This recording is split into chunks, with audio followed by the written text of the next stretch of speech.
And good evening, setmates. Oh, actually, sorry, let me close that. You don't need that background noise. Take two. Hello, setmates. Welcome to Shadows by Firelight, where we are now playing Werewolf the Apocalypse Earthblood, which came out not quite 2 weeks ago. And we've had a lot of fun last week playing the game, and we're going to do the same now. Just a couple of things I want to chat. Actually, one thing I want to talk about before is my currently running series of one-shot reviews. It's going to be one fewer episode than I wanted to make because I will not be releasing the Firefly episode. If you haven't followed the news, there's been some pretty serious, pretty undeniable things coming out right now regarding Joss Whedon, and I felt it would be an extreme poor taste for me to rave about Firefly for 20 minutes right now, so I've decided not to release that episode. So what I did instead is I released the Alice is Missing episode this week instead, and there will not be another episode next week.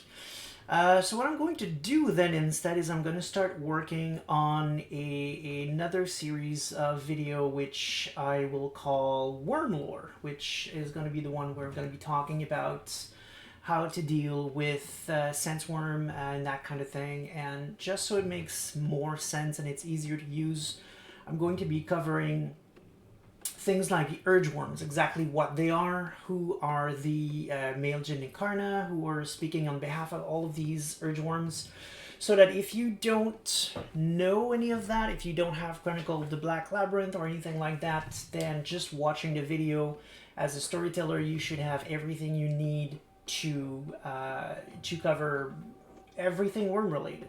I'm not going to go into monsters or black spiral dancers. I'm really talking the worm itself and how it uses its influence, and eventually how all of that ties into using sense worms. So it's going to probably be 2 videos. I haven't written it yet, so but 1 or 2 videos.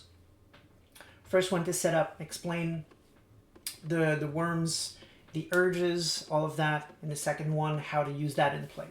So that's coming up in a couple of weeks. I'm going to have to write it, record it, and edit it, so unfortunately you're going to have to give me a bit of time to get to that, but it's coming. So if you were looking forward to the Firefly episode, I'm sorry, but unfortunately it will not be releasing. So let me just check. Nothing in chat. Very well. Okay. So about Earthblood. So far what I can say is that I really love the lupus shape. And I really dislike the fact that I keep being forced out of it. That's my main comment so far. I'm a bit lukewarm on the story at this point. Maybe it'll change. We'll see. I'm going to keep playing. I'm going to figure things out. Right now we're going to be exploring what looks to be the Caern, and we're going to be meeting, I hope, the Caern totem. So I have high expectation that this is going to be the cool part of the game for me. So let's see if that is going to sell me on it. And actually I read an article this week on Kotaku, and I found it very interesting because they have the same problem with the game that I do, is that I don't remember who wrote the episode, but he wrote a whole article on why the hell is this game forcing me back to Hamid when I'm having so much fun in Lupus. So clearly I'm not the only one who just wants to play Lupus all the time, or at the very least would like to be able to commit to a form without the game forcing me back into a different one all the time. I feel like I should have something that automatically presses the C button for me because I keep shifting without wanting to. And to me this goes a bit against the feel of Werewolf. I should have incentive to shift from one form to the other strategically. Because that's how the shapes are used in the game. When you play tabletop, each of the forms have their own strengths and weaknesses. I should willingly want to shift from one form to the other. I should not shift by accident all the time. That's just not how it works. So I should be able to commit to one and stick to it until I need another one and shift on my own. That would have been, to me, how to handle it. They probably had reasons, I assume technical reasons, so I'm not going to hold it against the game per se, but that would be my big thing so far. Other than that, last week, what happened is that Caern went on a mission, and everything went to hell. We had to fight a Black Spiral Dancer, and after that, what happened is that he went into... We weren't sure, but I think we ended up mostly agreeing last week that he went into what's known as a Thrall of the Worm, in which he killed one of his packmates. Might have been a Lupus kinfolk. Personally, I think it was a packmate, but I could be wrong. It wasn't very clear. They didn't give us a lot of information on the packmates, so it's more of a guess thing. And that led to Caern essentially fleeing in shame for, I believe, around 5-ish years. Actually, I think it's written... No, not here. It's not written here. It was written on the loading screen. Yeah, so he left for about 5 years, did other things, not very clear, and he went on a mission, another follow-up mission, essentially, with what seems to be a normal, regular human, which was weird. Brought that guy in to fight Andron, some other, not Andron, but some other subsidiary of Pentex. And we ended up learning that Andron was gonna strike the Caern, so we went right back to the Caern where we met with our ex-pack leader, and now we're going to be exploring the Caern. Of utmost importance, we have established also last week that spirits shall henceforth be known as sniffs. Because apparently in this game, spirits are XP points. They're hidden in the maps, and when you find them, Caern goes like, and suddenly gets XPs. So I'm running with it. I'm just gonna call them sniffs, because that's what they are. Especially since one of them is a mushroom that is perfectly weird. Let's just run with it. Spirits are sniffs now. So yes, the Caern totem is going to be Big Sniff. That's going to be its name. However, the game gets it. We're gonna run with that. On that, I'm just going to go quickly towards chat, and after that, we will get started with the game. Right, okay, chat talks a little bit about the Joss Whedon thing. I don't want to go into details into that, but if you want to read up on that, it's very sad, but worth a read. Unfortunately, these things... They should not happen, but they do all the time. Abuse, unfortunately, on Hollywood sets is a common thing. And while I blame Joss Whedon, I absolutely also blame whatever studios were behind, because there's no way in fucking hell they were not aware that these things were happening on the Buffy set. I'm sure it also happened, well, I say Buffy, but it also Angel. I'm sure it also happened on Firefly, on Dollhouse, and all of these other shows. And suddenly, the way these studios have been handling these shows and canceling them as soon as they could, start making, unfortunately, a hell of a lot of sense. Sadly. Anyway, chat is saying, well, then I'm not surprised it happened. Sadly, Hollywood, not so surprised. I'm surprised I'm just hearing about it because I'm pretty into the nerd TV show scene. So am I, actually. So am I. I'm very surprised that it did not come out before that. Good thing Ray Fisher came out about it, and it's inspiring other actors and actresses to do the same. Last week, Charisma Carpenter came out about it. She plays Cordelia. If you don't know the actress's name, she plays Cordelia. She came out about the abuse that was on set, and within 24 hours, we had the actress of Buffy, the actress of Dawn, the actress of Kara also coming out talking about the abuse. They went through on set. So it's horrible, and there's no excuse for that happening, and there's no excuse for the studios covering that up. So I will not be suggesting anyone plays Firefly, unfortunately. Although I liked the game, I had a lot of fun with my friends. Giving more money to studios who do that is just not something I can support. Terra also says, Avengers, the only thing of his I'm really a fan of his, though. Maybe first 2 seasons of Agents of S.H.I.E.L.D., but Agents getting so long in the tooth has lowered my opinion of it exponentially. Can't say anything about it, Firefly and Buffy, because I haven't watched it. Well, 2 weeks ago I would have said, please do. They're 2 great shows, but unfortunately they were produced in ways that I cannot support. So I'm not going to say go ahead and do it. Just not going to do that. Sorry. Which is fucking sad, because those were some of my favorites. Gonna have to learn how to deal with that and figure out how I feel about that eventually. Yeah. So moving on to Earthblood. Let me put my headphones on. Let's do this. Last week in fights, I had some issues as well with the controls. So I tried a couple of things. I remapped 1 or 2 buttons on my mouse. I use a mouse with 2 buttons here on the side. I don't know if you can see it well. I like using those in battle for the abilities that I use most often. So I put healing on there, so we'll see if that helps out. So here we have the aforementioned Sept Leader, which has the fairly classic look of a Silverfang, so I don't know if that's what he actually is. I'm looking forward to getting to know more about the pack, and hopefully that's going to be in the game.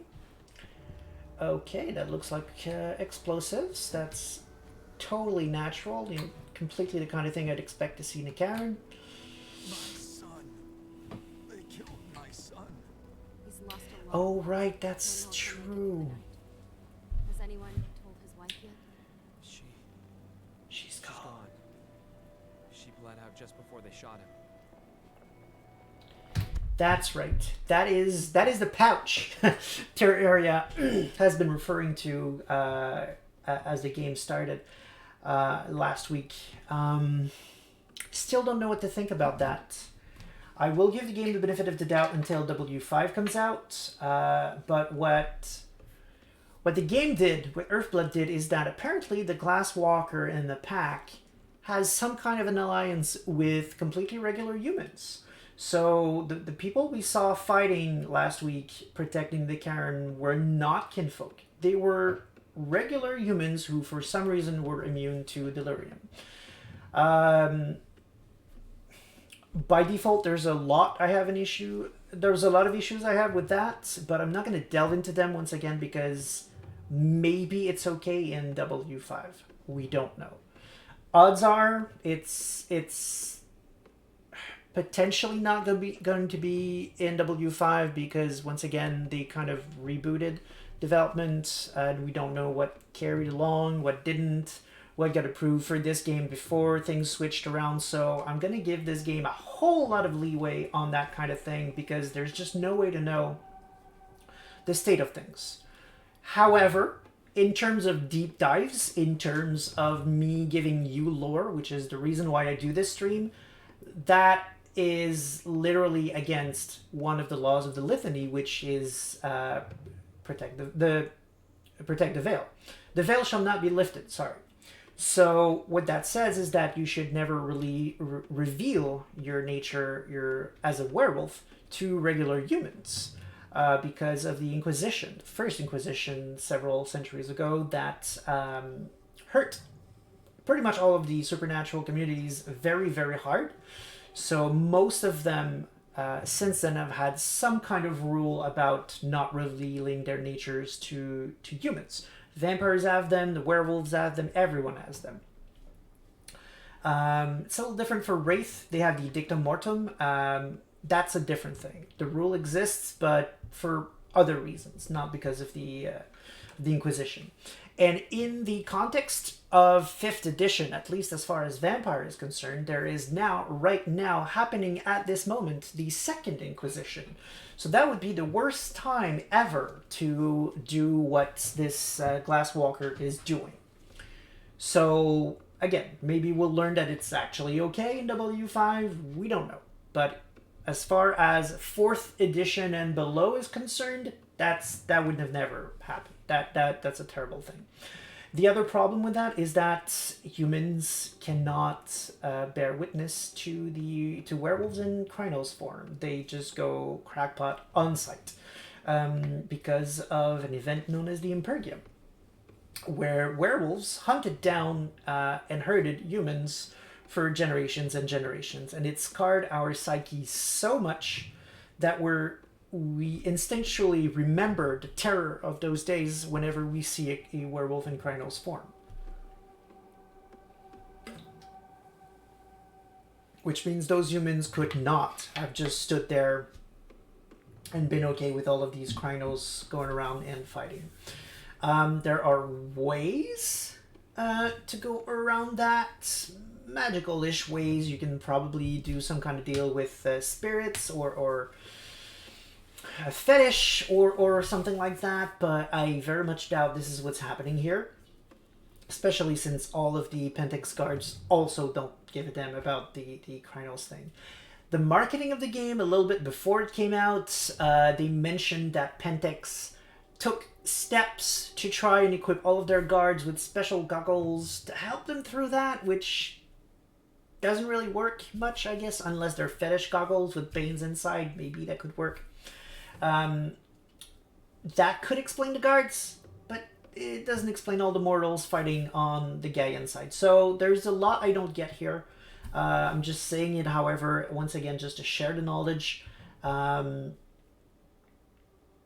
going to have to run with it because that's what the game decided to go with. So let's run with it until we know more and see what W5 does with it. But once again, does that work lore-wise? No, it does not. Let's see what chat says. Okay, chat is having fun at the expense of my mouse, which apparently is a tiny mouse. Right, okay. If I'm being sarcastic about the explosions. Both, actually. It's really depends on what kind of Caern you're on and what kind of packs are on the Caern. A lot of Cairns that are in the woods would usually have a bit of a vibe of trying to remain natural, but it really depends on what the totem is. Some totems would not tolerate explosives on the set, for example. But a lot of them wouldn't give a shit. So it was mostly me having fun at the expense of the game because it can absolutely work or not at all. It really depends on all kinds of parameters that I just don't know yet. So for me, it was just like, oh, wow, explosives. Okay. Also, in terms of themes, if I was to work with the werewolf license and I was creating a Caern that's in the woods like this game is, personally, I would have gone with trying to show a purely natural Caern. I would have tried to show the spiritual side of it just as a showcase, essentially, of it. So they just went in a different direction than I would have gone to. I would have tried to show probably 3 Cairns in the same game if I could have gotten away with it, depending on the scenario. A purely natural one, a purely urban one, probably a Glasswalker Cairn or a Bonauer Cairn in a park somewhere with oil drums with fires in them, the classic scene that you always see with the Bonauers, and probably a Cairn that is somewhere in the middle where you could have seen these kind of explosives and characters going around saying, hey, I thought that wasn't cool, and someone explained, well, no, our totem's okay with it. It doesn't care. It just wants to get the job done. Just to show that there's a lot of gray areas in Werewolf and a lot of space to play in thematically. But if I had to show a single Cairn, I guess, which I assume is what we're going to see, then I guess anything goes. You just want to get a cool Cairn going, and the explosives fit, I guess, with what they're going for, which is the fight against Pentex and sabotaging vibe, I guess, that we're seeing here. So I was being sarcastic, but not really. And yes, just both at the same time. Next chat says, I doubt they go from V5 even if the Second Inquisition kept the Masquerade to W5. All random humans know about Garou. I agree. I agree. I doubt it as well. It's just, I'm trying to work with what the game is giving me. Hey, maybe if the werewolves let the Ratkin do their job, delirium wouldn't exist. That is 100% true. That's 100% true, actually. The Imperium happened because the werewolves wanted to show the Ratkin that they could do their job better than them. That is 100% why the Imperium happened, and one of the many reasons why the War of Rage happened. Depending on which books you're reading, there are at least 5 or 6 origin stories of how the War of Rage started. That's one of the many. Essentially, most of the breed books have a different explanation from the perspective of each of the breeds as to how they got involved in the War of Rage, and that's the Ratkin version.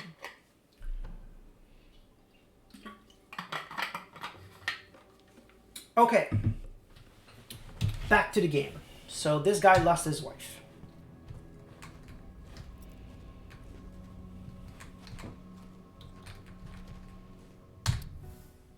Radko, which I think is the name of the Alpha. We can't make any progress on the biofuel. Endron owns the exclusive patent, and its composition is held secret within the company. Nobody in Idana's team has any information on it. We'll have to go and get the data directly from the lab servers, but the place is under high security. Idana can't go there without the risk of her being detected, and I can't help her. We have to find a way of getting our hands on that data.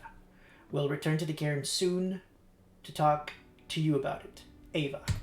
This letter must have been sent just before the attack on the Caern. Don't know why I had such difficulty reading that. I just want to see if I can talk to Radko. No. Okay, so the game remembers that we talked to him last time. Okay. You go back to the same place. Okay. Hey, Cahill. It's good to see your face again. Right, you're the guy I've never seen before. It's good to see you too, buddy.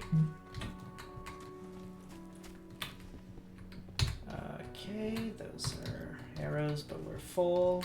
Guns, but we can't take them. Beer, because of course. Okay. Radko. Aiden has managed to get hired by Endron at... Oh shit, okay. At the Tarker's Mill fracking site. As expected, her academic background allowed her to be selected by Endron.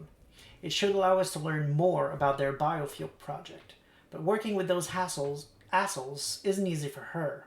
I'll remain with her for a while to help her. I'll get back to you when I've got something new. Ava. This is only a few months old.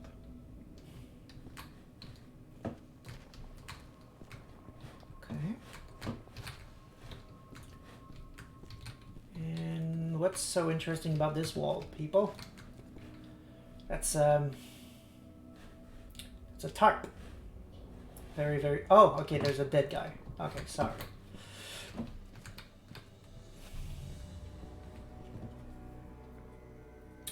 Tara says, if they're selling the biofuel, it would be super easy to find what is in it. Very true. If I recall correctly, and it's been a week, so I could be... I could be misremembering, but I think the biofuel isn't out yet. Okay, so the Caern has a lot of winding ways.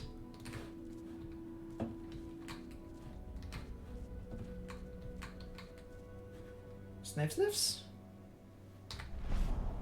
Sniff sniffs! Give me my XP points!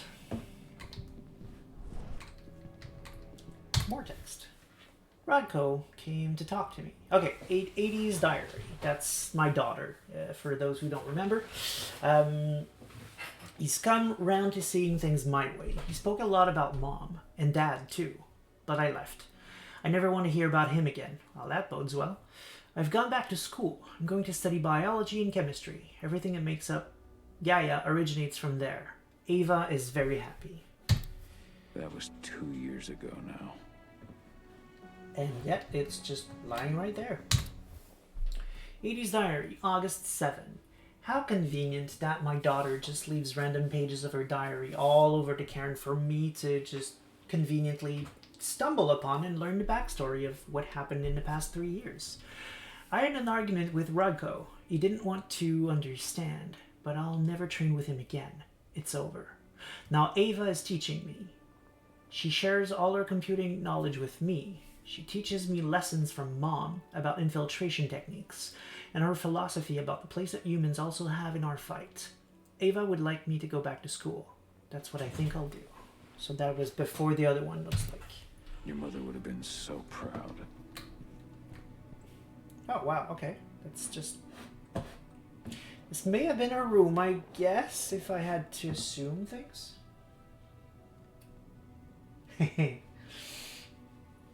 Tara says, second, patrons have to show what the chemical components of something is to get a patron. Patent? Endron? I'm not sure. What's the... Patents? Oh, right. Patent, right. Patent bending, that kind of thing. Typical phrase. I have no idea. I assume so. That would make sense. And what I reacted to was, rude. You can't read your daughter's diary. Game designer complains about game design. Well, yeah. I mean, it's... it's a trope, I guess. A lot of games use it, and it's usually fairly efficient. In most games, it's starting to be a bit of a small pet peeve of mine very recently, like literally in the past couple of weeks. Because I feel like it's a tad overused, I think, just papers that are randomly left all about. Where it makes sense, it's fine. But a lot of games just use it overly much, I guess. Just all over the place. Paper. That there's why? Why would you leave a paper there? Like, I'm playing Last of Us Part 2 right now. It's an amazing game. But there's all kinds of paper everywhere that you're just like, you people have radios. You talk over the radio all the time. Why would you leave notes like that all the time? Or some of the things that you read are just like, no one would ever write this down. Like, who are you even writing this for? Who's this note for? You're just... No. It doesn't feel natural. It's cool. It gives some kind of background, but it doesn't make sense. It kind of breaks immersion when it's overused, I guess, is what I'm saying. And a bit like Terraria was going on about last week, how some... I don't know if it was Terraria, but I think it was Terraria. Like, some of the dialogues that we were listening to didn't feel natural because it just felt like pure exposition. And to me, that's what these diary pages feel like. Pure exposition. Especially strewn about like this. Like, why would there be 4 pages aligned like this? How does that make any sense? If you want to put that text somewhere and make sense, then why don't you just literally let me find her diary, for example, with all the pages in it? Why?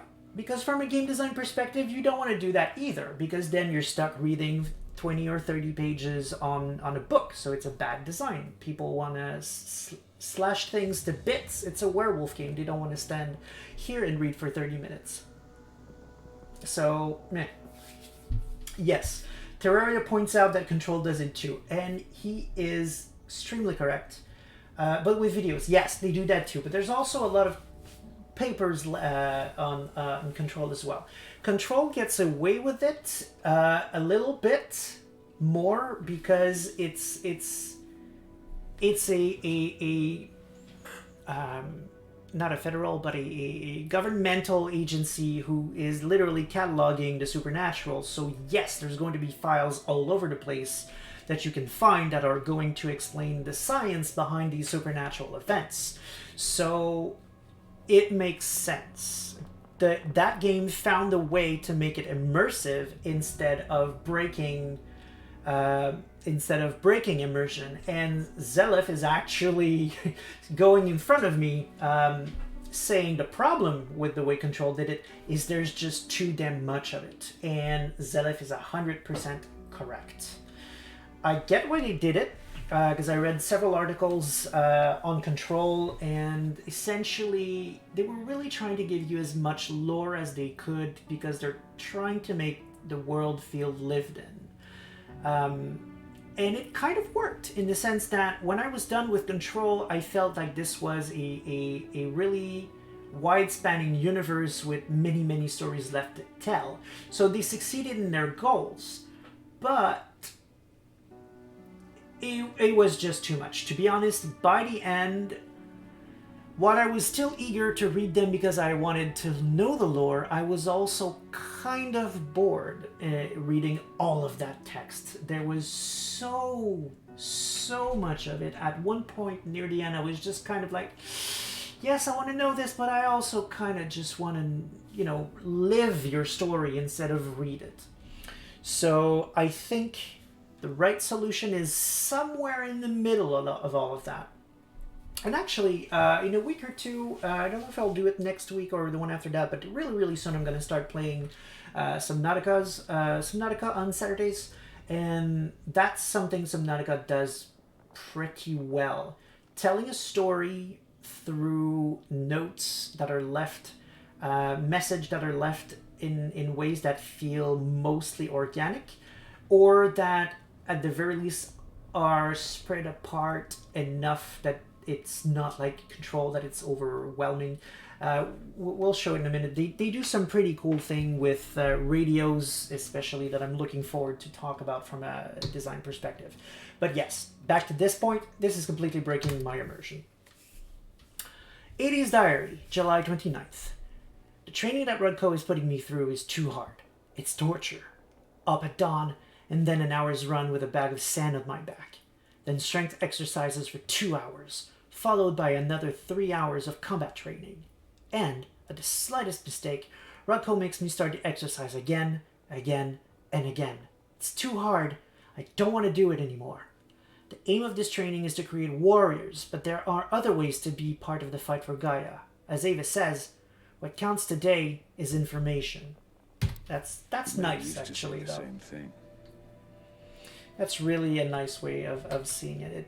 It comes back to what we were saying a bit last week, where there's the warrior experience in Werewolf, and then there's everything else. And it's interesting to see Rudko push towards the warrior experience and other characters going, okay, but there are other ways I can help Gaia too. That's good. I like that. I've given up waiting for my dad to return. He'll never come back, that's for sure now. He just abandoned me like he abandoned everyone. Here, Rudko continues to try and train me, but I'm not interested. Being a Garou doesn't interest me. I don't see myself as one. I don't want to be like them. I want to follow in the path of my mom, be an undercover agent, like her. Following in her mother's footsteps. You know, while it broke my immersion, I did like what the story these papers are telling me. I feel like the character is being developed a little bit, and I like what I'm seeing. It's the kinfolk perspective, and I did not expect the game to delve into that. So over there seems to be the right way, and what I usually do in video games is I go the wrong way first, because that's where the hidden stuff is, where the lore and all the little secrets. Hello, Paul. So I'm going to start that way. And it's going to be a very short exploration, it looks like, because I guess the totem doesn't want me to go there yet. Chat says, one game that I think does lore without breaking immersion is Portal. Yes. Portal isn't trying to sell you a whole universe, though. It's selling you the here and now, mostly. Through naturally written dialogue. It was very, very well done. I 100% agree. And in the sequel, they really managed a tour de force because they managed to actually start establishing a setting with it. Yeah, exactly. As Terraria says, Portal 2 does get into a universe. They do manage to do that. What they did is that they managed to get your character go through old portions of the building. Looking for a better term. I'm going to go with building just so we can eventually get back to Earthblood. But yes, so you have these old recordings that make sense. They're the same kind of recordings you get all the time when GLaDOS is talking to you, but it's her equivalent of the time of the person running the tests who is going through all of that lore. It was expertly done. And with good reason, actually. Because around the time they started writing Portal 2 was when... No, I'm getting those reversed. Sorry. I was going to say Borderlands 2 came out first, but it's the reverse. Portal 2 did it so well that the writer of Borderlands 2 wanted to try to do it as well as they did, and that's why Borderlands 2 is actually as such a great story, because they wanted to beat Portal 2. That was interesting. Literally, like, the game came out and the writer was like, this is so good that there's no way our game is going to match that. We need to start over. We need to up our game so that we deliver something that is going to at least match that, or else we're just going to fall into oblivion and no one's going to care about our game. So that inspired the writer of Borderlands 2 to just go above and beyond. And if you play Borderlands 2, the story is actually very, very good. First one is terrible. Skip it if you want. You can literally skip Borderlands 1. But Borderlands 2 is really kick-ass in just about every aspect.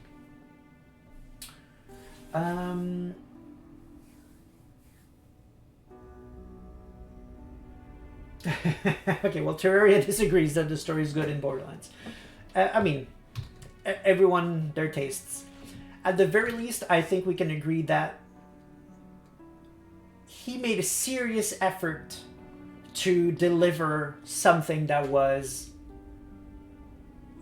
much more than the average, let's just say. I think he succeeded. Obviously, that's not going to work for everyone, but I can see definitely that an effort was made that would not have been there if it hadn't been for Portal 2. Endron favors DES encryption and the screening of its network. Impossible to attack them with our current methods. Frequency analysis, social engineering include more participants in the struggle. Humans have set up several networks of activists fighting against Endron. Creation of an activist movement mostly made up of humans, and using their knowledge of infiltration and the physical capabilities of the Garou to be discussed with Rudko. Old notes from Ava, before she created Lambda Mankind.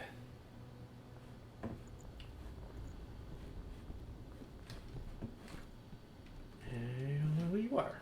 I'll talk to you in a minute. I'm exploring first. Greetings, Cahal. Hello. We're part to hear that you have become trusted second to the pack leader of the Tarker's Mill Caern. We count on you to demonstrate the valor of our tribe to the packs of the American continent and to keep our traditions alive. Congratulations on the birth of your daughter. We are sure that she will become a Garou worthy to bear the name. Long days and pleasant nights. Your Fiannakin, because obviously... My Irish brethren, but that was a lifetime ago. Obviously, 5 years later, that paper is still, lying there in the open. That happened. How many did you lose? Cahal, I'm glad you're back. And we lost a lot of good people today. We're lucky it wasn't worse. Though with half our survivors wounded, another attack would be the end of us.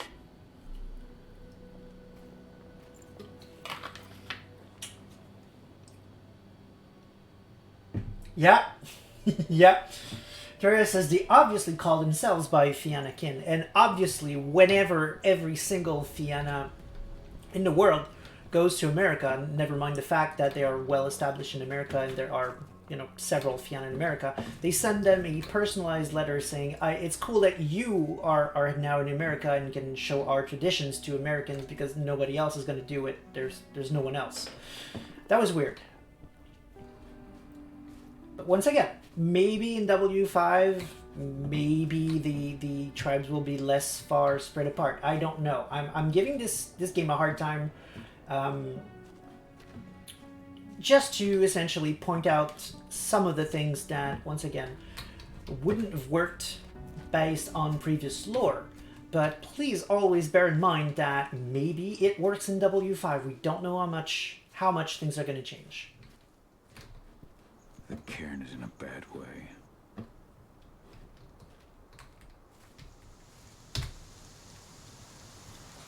Dusk, what are you Who doing? are you? I thought I told Oh. you to keep clear. You really thought I'd leave you behind like that? You should know me better than that by now. Besides, looks like you need all the help you can get. I really don't want to lose my front row tickets to the Cahl show.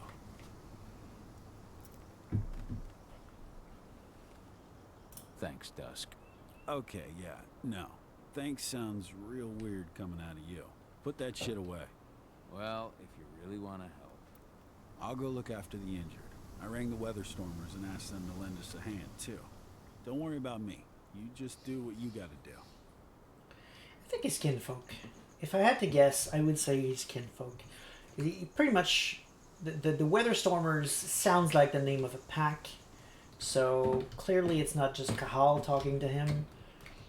I would have to assume. Either dealing with humans is completely common now. Once again, I don't think that would make any sense, but maybe. But I think it would make more sense if he was just kinfolk.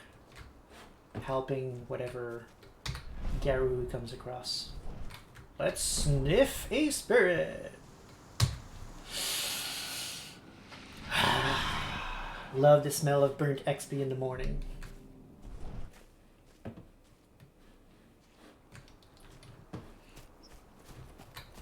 Okay. There are several areas of the Cairn that are blocked off, it seems, I assume, until we talk to the totem, which makes sense. It's the kind of weird stuff that would happen on the Cairn. I actually like this. It's inconvenient, I suppose, to, like, for example, that guy over there. I saw a guy. See that guy, person, thing over there who is potentially just, stuck there with no way of getting back into the Cairn. But outside of the people who are just, stuck, it's cool. Terry says, totally not dare to tell the people who haven't seen the trailer that Cahl is Fianna. Exactly. Yep. Good to see you made it through okay. Thanks in no small part to you. I'm glad you came back, Cahl. Lambda Mankind really helped us out too. We're lucky to have them with us.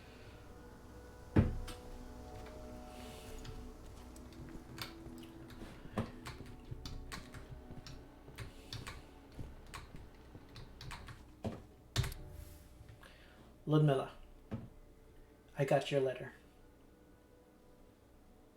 Sorry, I had some kind of an achievement called Taming the Wolf, and I'm just like, what did I do? I read a letter, but whatever. I got your letter. You know what could have come and you know that you could have come and talked to me, but I understand. This sort of subject is not my specialty. Thanks for telling me that you're there for me. It's not always easy to take on the role of pack leader. I've had to distance myself from everybody. That's the way it goes. But you're still my sister, and I'm happy to have you in my pack. Rutko. It's true. Rotko did change when he became pack leader. Okay, so usually it can happen, but it's not exactly the norm to have kinfolks part of a pack.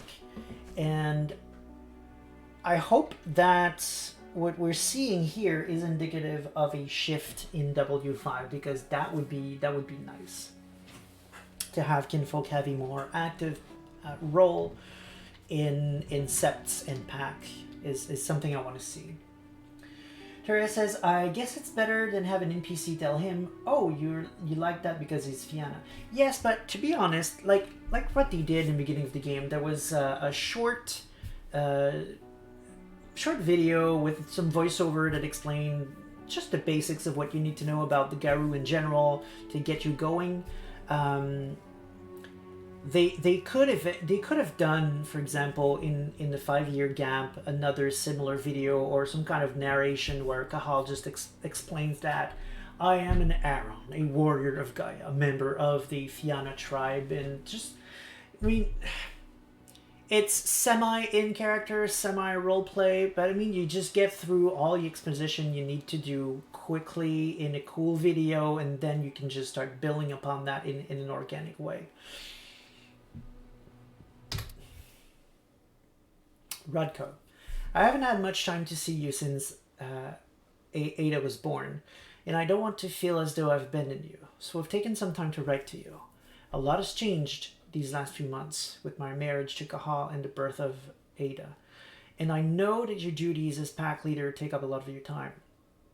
But I want you to know that I'm proud of what you're doing, for the pack, for Tarker's Mill, and for our fight for Gaia's survival.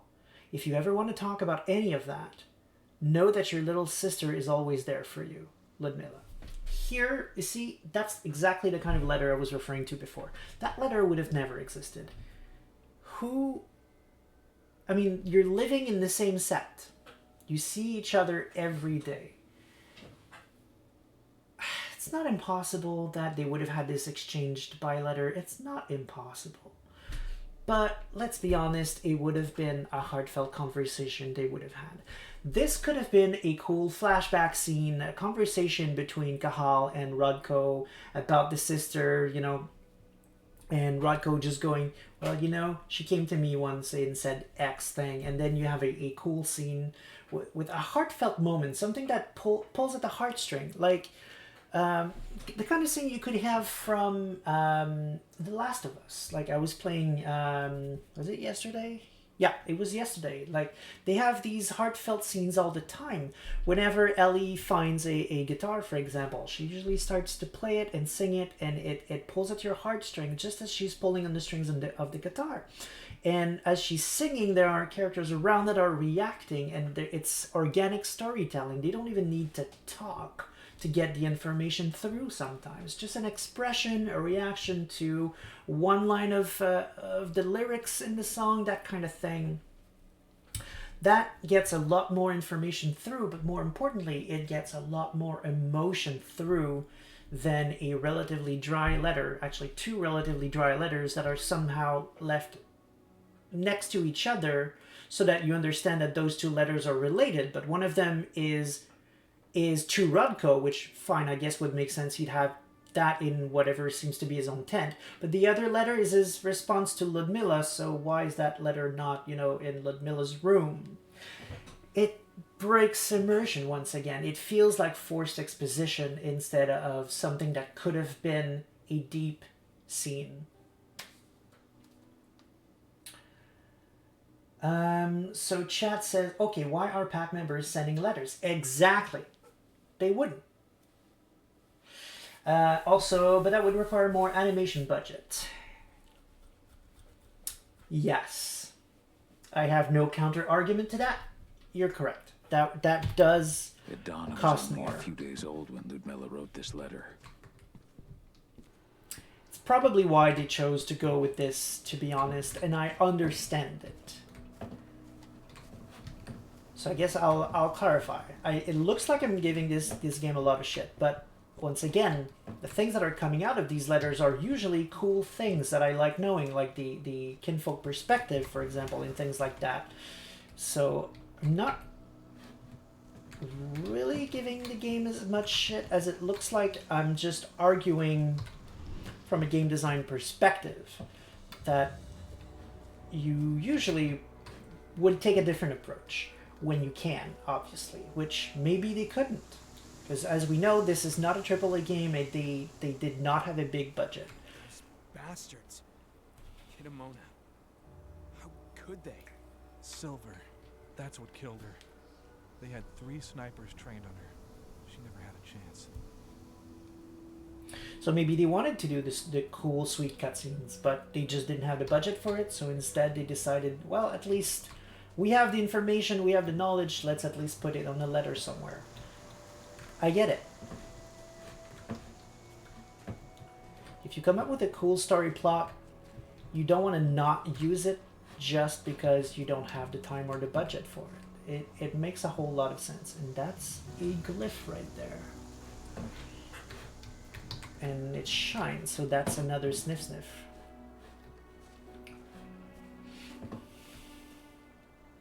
That's sad. Lupus died right there.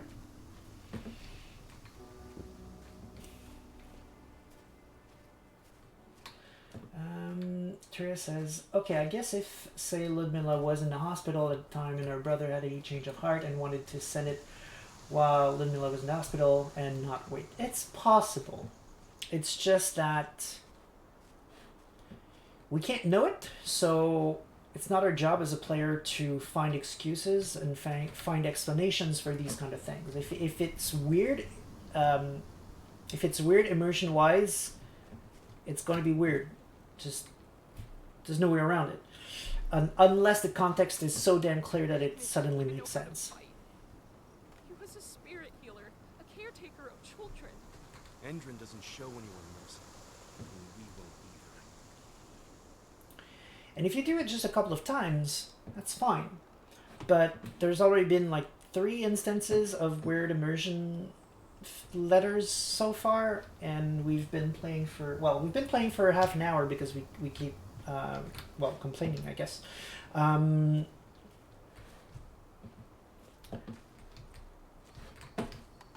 So I guess my argument here is the problem is not that they're doing it. The problem is that they're doing it all over the place. Keep an eye out. We may have pushed them back, but who knows what they're capable of. Podco's counting on us. I like here that this is clearly one of the entrances to Caern, and essentially I'm interpreting this as some of the spiritual defenses of the Caern, because that is absolutely something that happens on sets. They make several deals with all kinds of patons who set up supernatural defenses. Sniff sniff! Serious? But how? She was in the back, tending to the wounded. It's all my fault. They had a sniper. I just couldn't take him out in time.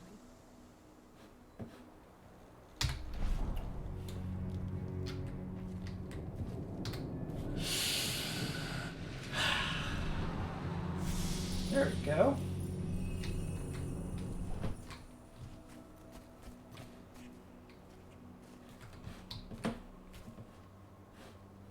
And apparently it continues down, but I don't know if I can come back up if I go that way.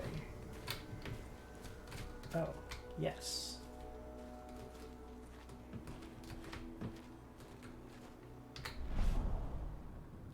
Hello, you.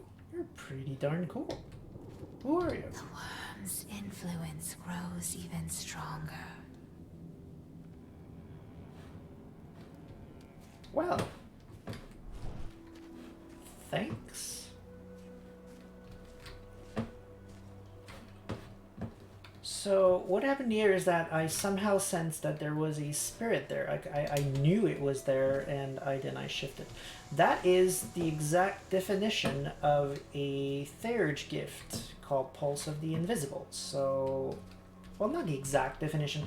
Being able to talk to him without shifting into the Umbra would have been Pulse of the Invisible. So apparently, Cahal is an Aram that has Theurge gifts. Oh, that's a tomb. Ludmilla, I've never been comfortable with words, but I needed to talk to you. You've been gone for a few months now. Cahal left as well, just after you. He left the pack.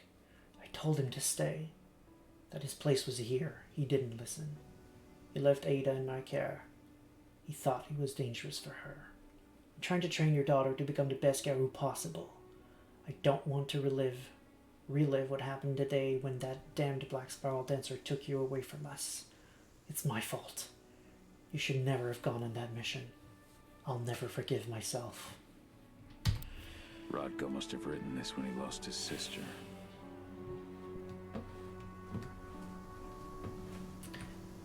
And another one that I don't believe would have existed in a written form, but sure, whatever. I do really, really love, however, that this is Ludmilla's grave in the middle of the sept, in the bottom of this pit here. This feels very sept-ish, Caern-ish. The layout is cool. The way the level is designed is pretty cool. Going through the routes is very, very cool. That's absolutely the kind of thing I would expect to see in a sept.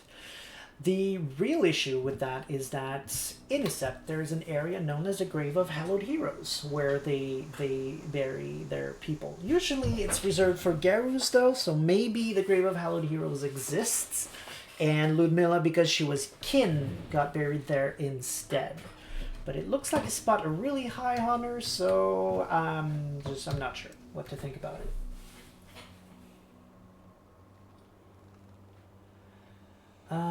I really dislike you having to go on Spirit, since the sniff... Yeah. I think what Ture is saying is that he feels it's weird that I have to go to the Umbra to be able to sniff. I agree. It's a layer of tediousness that is not necessary. Just like whenever I'm in a fight and I kill a guy, I get turned back to Hamid, so I have to manually go back to Lupus again. The game is forcing me to shift a lot to do things all the time, which is not very fluid.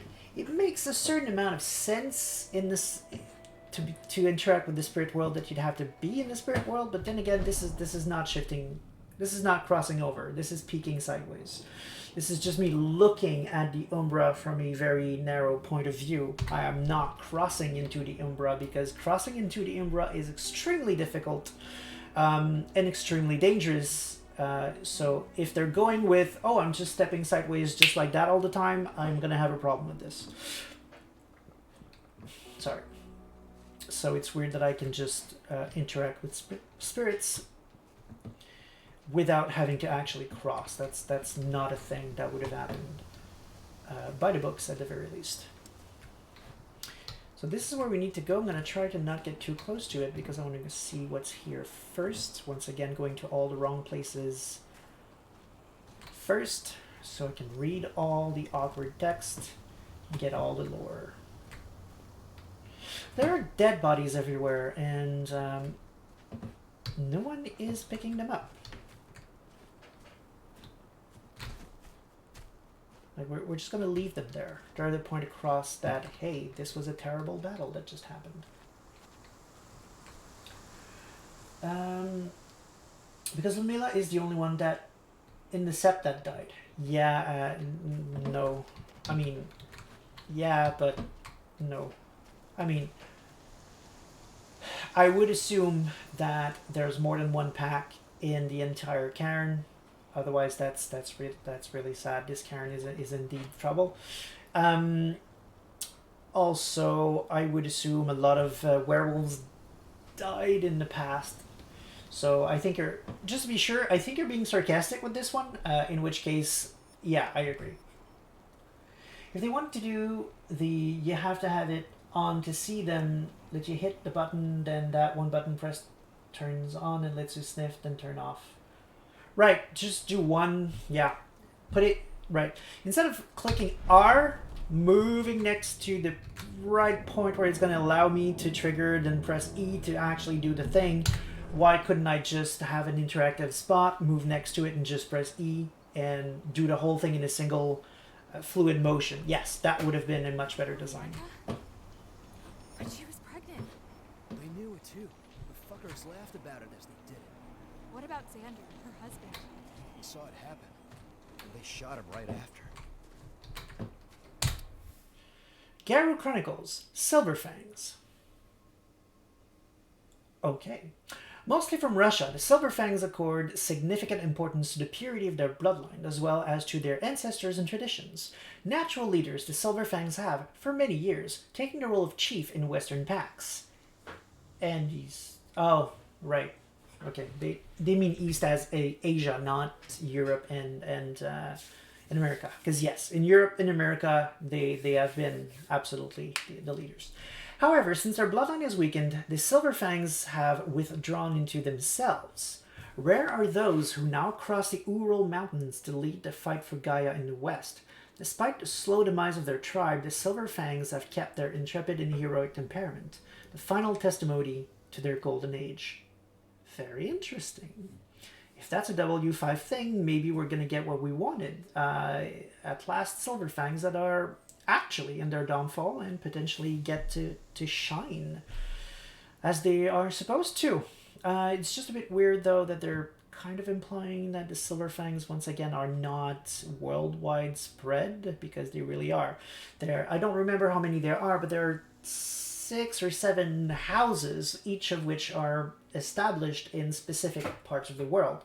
So crossing a particular set of mountain to go fight elsewhere in the world is just weird, because they do not have a single origin point. Bold and heroic. That's Rodko to a T. Okay, confirmation that Rodko is Silverfang. The other thing is, this is something that would have never happened. Like, Garou do not leave notes like this about lore about themselves. They don't. That's literally against the litany. That's why they have glyphs, so they don't need to write things down in a language humans can understand. Garou Chronicles, Fianna. Natives of Ireland, the Fianna play a role as bards and guardians of traditions. As such, they're not just interested in their own history, but in the history of all the tribes. In some ways, the Fianna consider themselves to be the guardians of all Garou culture. They glorify the war that all werewolves must fight, sing their thirst for celebration, and recount, without equal, the legendary battles of the past. Bards. Gotta be kidding. Okay, that was cool. It's a fairly accurate, not perfect, but fairly accurate description of the Fianna, but as Cahal is reacting, that's a limited view, because they're not a tribe of Galliards. They have, more than one auspice in the tribe. So let's call it more of the Fianna stereotype than the actual of what they are. They're about stories, yes. But you can be the one who creates the story by being a glorious warrior, or being a wise spirit healer, for example. You don't necessarily have to be the ones telling them.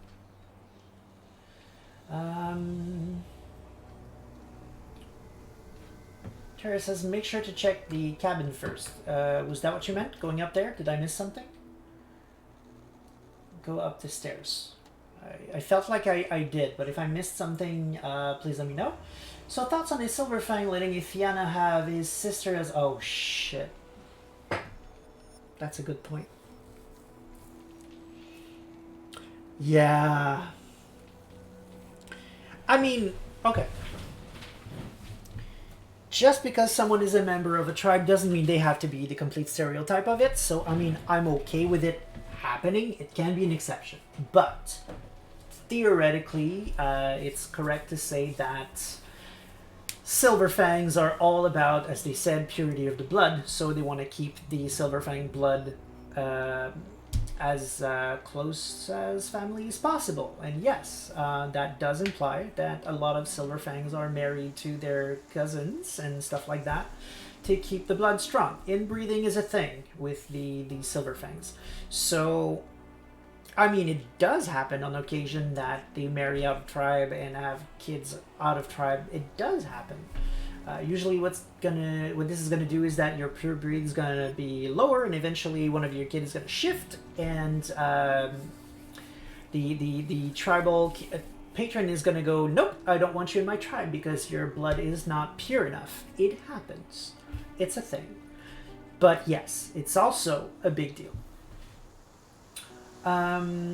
Especially such a high pure blood as what Ludmilla and Roderick, forget what his name is, seem to be. I don't know. I'm not sure they seem to be particularly purebred.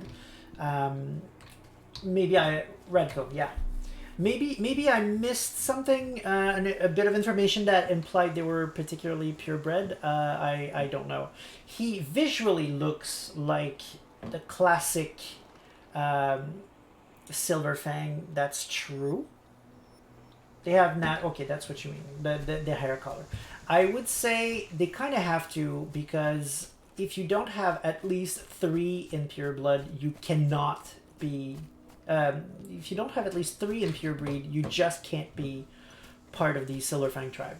So you can't have low blood and be Silverfang. That just doesn't happen. So I'm not surprised that they would have at least a classic white hair. That's just never going to happen while still being purebred. But that does not particularly mean that they have necessarily 4 or 5. This could be a 3 and I would believe it.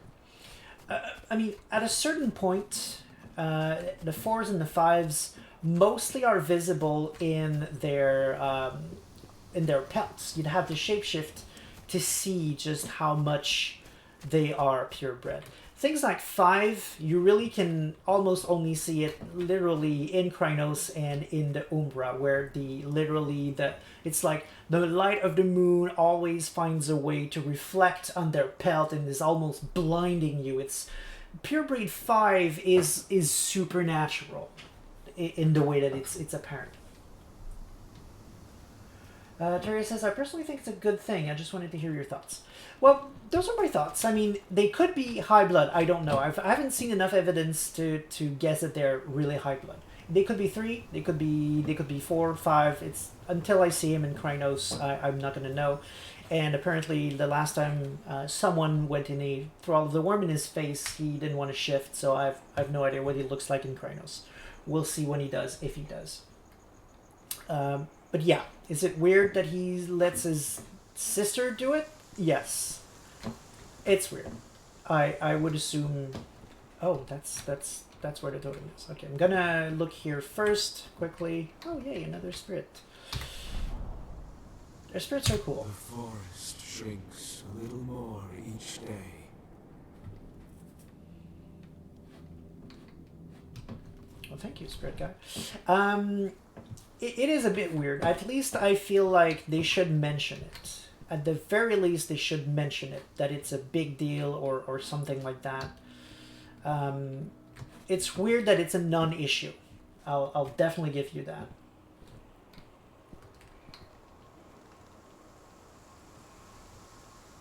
Yeah, but it's related. Turia says that he didn't mean the purebred thing, but allowing to marry out of tribe. Again, I agree. It's just that to me both are related. If they are 5, for example, let's say they have 5 in pure breed, then it's almost impossible to consider that they would just let it happen and nothing to it. If they're already at 3, I mean it's not as much as a sacrifice. It's easier to imagine them going, who really cares, you know? But you can be sure that whatever bloodline still has a 5 rating are going to protect that with their lives as much as they can. So for me, it's very connected. Because that is one of the controversies with the Silverfangs. And I agree. If they can stop being so uptight about it, things are going to be a lot better for everyone in general. So let's do this, people. We're going to talk to a Caern patron. I'm excited about this. Okay, 0 transition. Just Pat fits there. Okay. A year since I last felt your presence, warrior of Gaia. It's been nearly as long since anyone called me that. Your Caern needs you, and the wild has need of your protection. The Eater of Souls is fighting with all his might to take control of it. And he is winning. The corruption takes many forms, but the effects are always the same. You must help us fight back.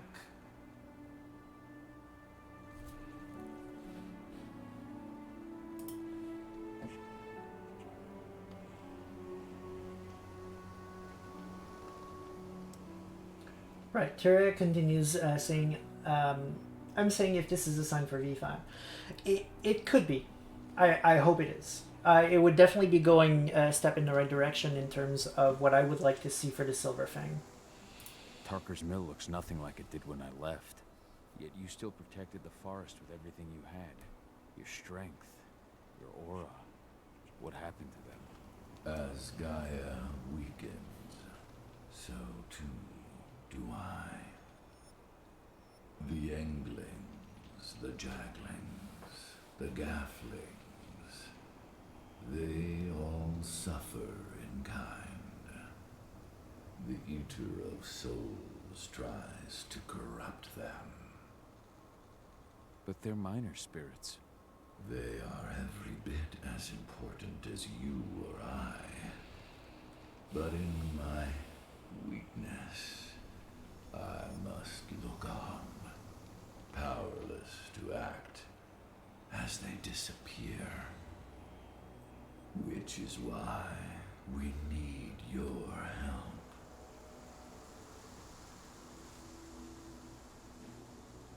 That's a very weird spirit.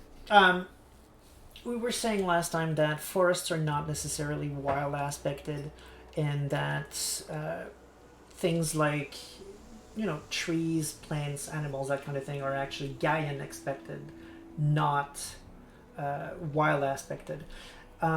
Which is a bit odd, because a spirit like that looks like a wild spirit, not like a Gaian spirit. A Gaian spirit would be a normal bird or normal natural phenomenon like lightning or things like that. So having a spirit look like that, to me, that looks like a wild aspected spirit. Although, to be taken with a huge grain of salt, because spirits can take many forms, and even very random ones. So a lot of what they look like can be influenced by a lot of things, including your own expectations. So, and also that kind of depends on which book you're reading regarding spirits and Umbra. There's a lot of inconsistencies in those areas. So to be taken with a grain of salt. By my understanding of spirits, that spirit would be wild aspected, not necessarily Gaia aspected. Could be wrong. Once again, it's impossible to know for sure with spirits, just on their outlooks. Charia says, Eater of Souls is a nice touch, in my opinion, because it is the Eater of Soul that is the Weaver counterpart, and it is that part that is the one that tries to have humans expand and destroy the forest, at least from my limited experience. You are absolutely correct. I liked it as well. That is very much appropriate, and it works. It completely works. It does. Stanel says, all are of Gaia, indeed. The concern there of all the spirits, big and small, and that they're all important as much as you and I. That is a perfect representation of the law of the Litany. That is, respect those beneath ye, all are of Gaia, which is making me think that maybe Ethan is actually Gaian despite his look. But we also know from what Terraria says last time that this game apparently confuses Gaia and the wild quite a bit, like the kind of one and the same. Like nature is the wild and not Gaia, which is not accurate. But once again, maybe they're going to switch things around in W5, redefine where the lines stand, and I'm actually fine with that. If it's clearly defined, I don't mind the definitions to be different. But what I want from W5 is to make these things actually clear. In previous editions, unless you specifically read Book of the Wild, Book of the Weaver, Book of the Worm, a lot of these things are very not clear. The core books tend to give you the strong impression that nature is of the wild, not of Gaia. And that's not accurate. So it's okay if they shift things around. It's not okay if they give you one impression in the core book, and then 10 to 15 years later, they make another book called Book of the Worm, and they go, oh, well, actually, let me tell you what it actually is, and just go in a completely different direction. And I especially hope they don't do that with tribes, because that is a serious problem. with werewolves, you think a tribe is a particular way because you've read the core book or you've read the tribe book, for example, on first edition, and then Revised comes along, the tribe book for Revised comes along, and it's just an entire book of, actually, we said this before, but in fact, this is the part that's true. The breeds do that a lot as well. Before the breed books came out, by breed I mean Ananasi and that kind of thing, they were often included in the player's guide and things like that, and they said all kinds of cool things about the breed. And when the breed books came out, a lot of it was, well, actually, it doesn't actually work like that. It made sense back in the day when Revised came out because for a lot of these topics, it was the first time they made a book specifically on these topics. So they expanded a lot with Revised and created all kinds of new things and new takes. It's fine. You just came up with that hot new take. You just came up with that new information and you want to put it in your book. It's cool. But now that V5 is coming out, the information is out there. We've defined these things now. So use it. It's there. Don't put something in the core book and change your mind in the future book. Don't do that. Make it clear in the core book and stick to that. There's no reason to change later. We have now defined all of these things. The chat says, even the worm is important. And then he's using an emoticon where he says he got shot in the face. Yes, that's absolutely what I was thinking about. Terraria says, well, actually, the Get are okay people, very good fathers. That's a damn good example. The Get of Fenris are described a particular way in first edition. Very violent.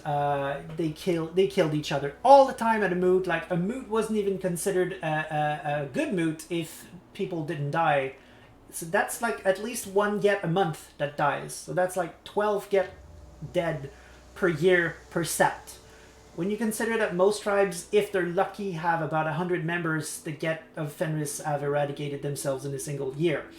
So yeah, that doesn't work. And they were also all about being macho, chauvinistic, and just horrible people in general.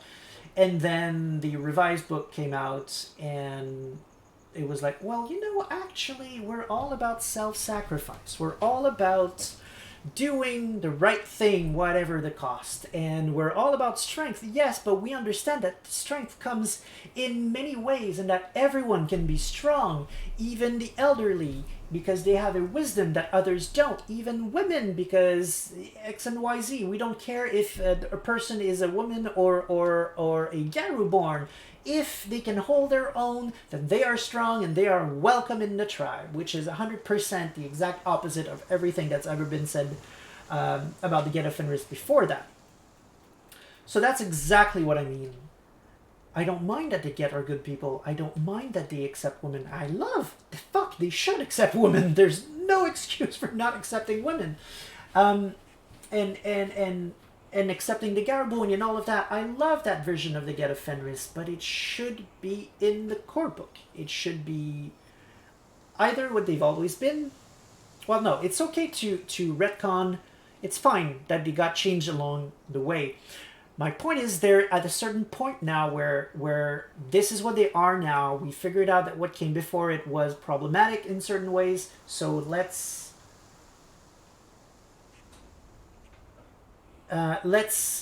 start from there and build on that instead of going, actually, now that we have a book on this topic, let me show you how everything I said before is completely wrong.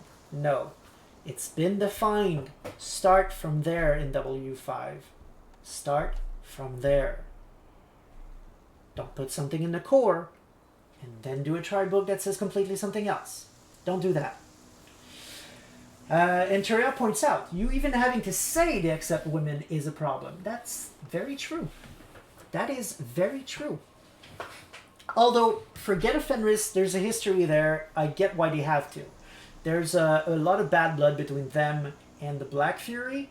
So, I think they had to say it in terms of retconning a previous problem it was a course correction, essentially. So I understand why they had to say it, but yes, it's a problem that they have to say it, especially now. As I said, it's been established that they accept women now. So move on. In V5, don't even mention it. Like, show cool, badass women get a Fenris in the art. Show us that they're there and they're accepted. Make some cool characters in the fiction that are women and that are male as well for the Black Furies. Show that we've moved on beyond this sexist stance. If I recall correctly, Werewolf First Edition specifically said they don't. I honestly don't remember, but I would not be surprised. I would not be surprised at all. Hence why they had to say it in revised to kind of retcon, course correct, and say, well, that was bullshit. Of course they accept women. Don't use what you read before, I guess, is what the book is saying. It's sad that they had to, but once again, now you did. Acknowledge, move on. In W5, start from there. Don't re-mention it.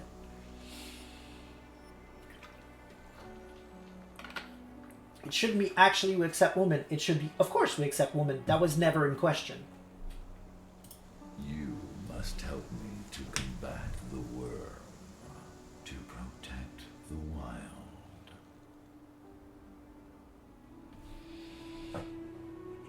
I came back to find my daughter. Have you seen her?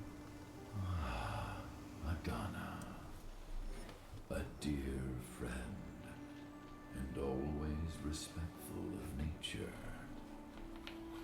You fear for her safety then? She too is fighting for Gaia in her own way. But do not worry. You both walk the same path. You will find each other in time. To fight your battles, you will need power. Power I can provide by helping you develop your warrior gifts. Thank you, Ifen. You may find lost spirits during your travels. Return them to me, and I will be able to strengthen your natural abilities. One last request before you depart. Nice. Many of your kin fell in combat. Don't know why nobody else is doing that, but at least we're doing Bury that. them. You will find their bodies both inside and around the cairn. Your penumbra vision will show you the way. Soothe their souls and send them to me, so that they may travel to the wild without being captured by the worm. What? I will if I can, but my priority is Endrin's training center. Weaken the forces of the worm there, but never forget your brothers and sisters. Gaia needs you.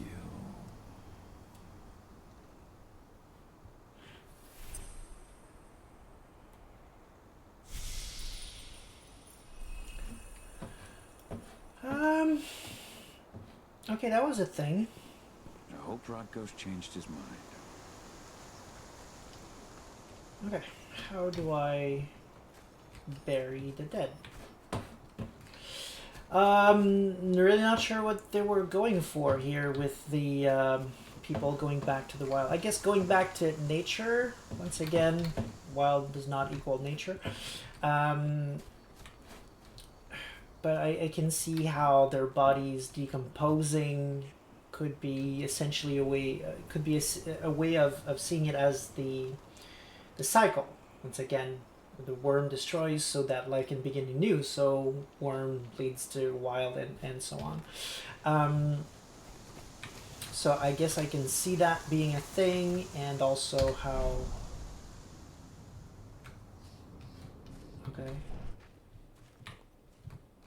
How he doesn't want them to fall to the worm in the sense that doesn't want their bodies corrupted somehow and poisoning the earth or something like that. It was a bit unclear, and again implies connections that just aren't there, but it's fine, I guess. It was a cool thing. There's also a version where the Dark Umbra is actually wild aspected. I don't remember which book said that, but I always found it very weird that it's not worm aspected, like the balanced worm that it should be. I'm just trying to find dead bodies that I can actually bury, if you're wondering why I'm running about. I mean, it should be a very entropic place, but instead, apparently, it's wild aspected. I don't know. As in, like, for example, if you were to use a gift to sense imbalance, for example, the Dark Umbra, which is where the dead are, would be imbalanced towards the wild instead. Okay, those were this... What? Those are the dead, but I'm not burying them. I'm talking to the spirits. That makes no sense. You rest at last, Magnus. Go to Ethan. He's waiting. Ah, Cahal. It's good to see you, old friend. Take care of the Caern.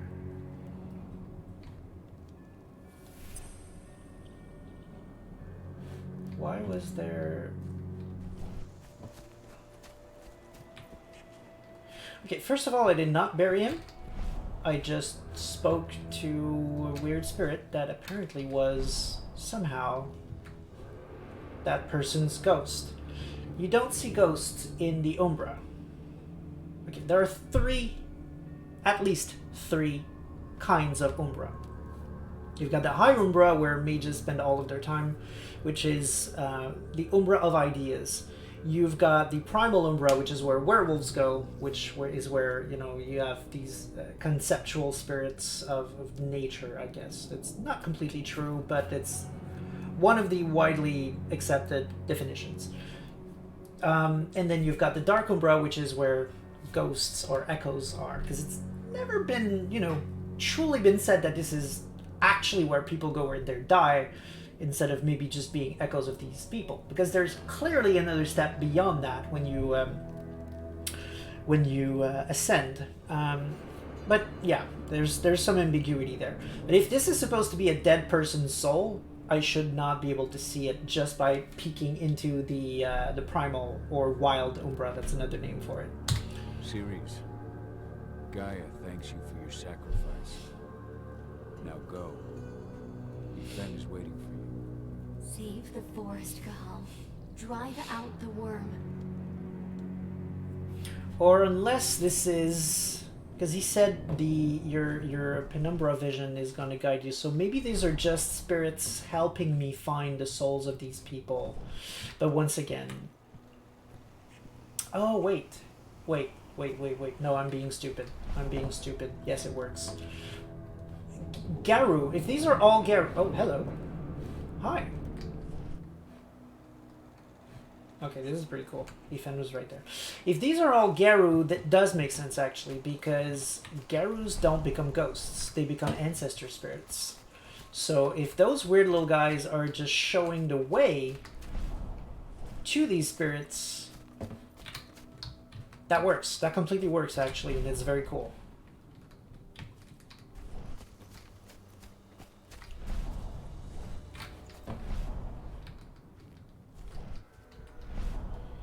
See, this is another weird design. Like, if you want me to see these spirits and walk up to them, let me stay in penumbral vision. Kitmona, return to Ethan. The Caern is safe. Thank you, Cahal. Take care of those who remain. Okay, so chat...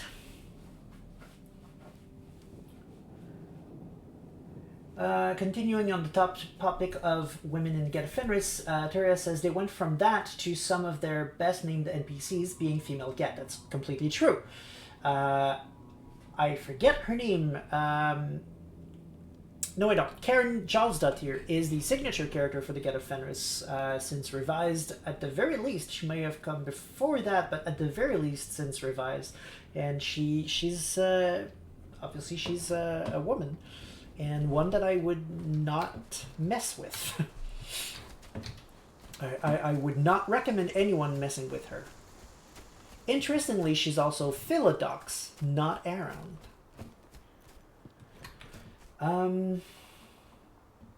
Something about Efen says usurper number vision makes me squirm. Yeah, agreed.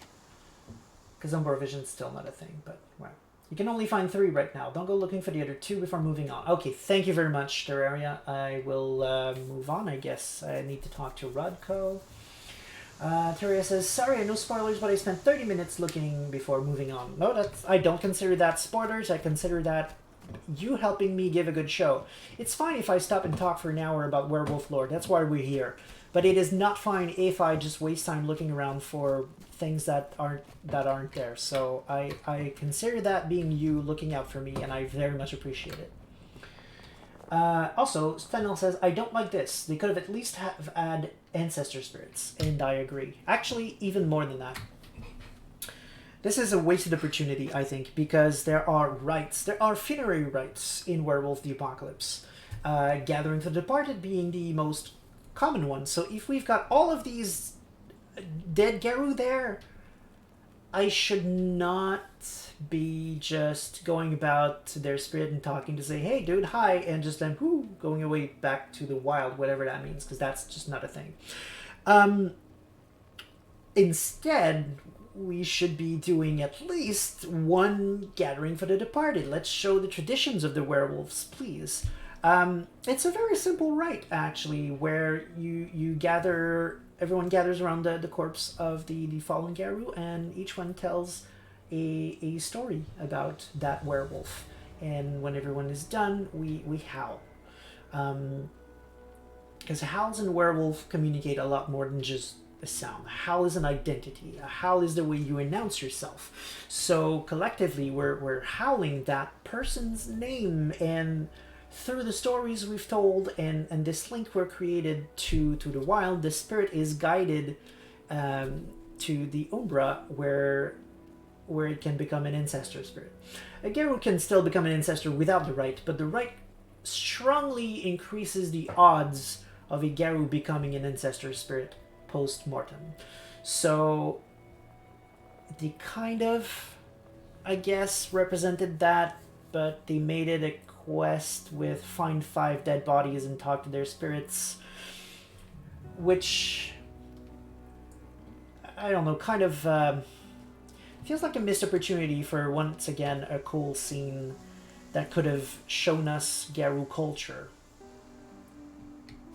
Why make stuff up if it's already in the books and you can just use them? Not sure. Okay. Okay, nothing else in the chat, so we're going to continue with the story. I went to see Fen. He's gotten so weak. Please, Rodko, let me help you. Let me deal with this training center. Why is it that you care now, Caern? We were so easy to ignore when we went right in front of you. What? You want to be part of the pack again? I want to help the pack. I want to protect Adana. But you don't intend to rejoin us. I've already given into rage and killed one of our kin, Rodko. I can't take the risk of doing Kin. it again. You already know I disagree. Nonetheless, we are united by those we mourn. So I'll accept your help. Okay, so that was a kin. So for some reason these people just allow wolfkin in their set. The thing to understand here, and why I'm against this, even though some books implies that it's a thing. A wolfkin is a wolf. It's just a wolf. That's it. It has no special ability, no special intellect.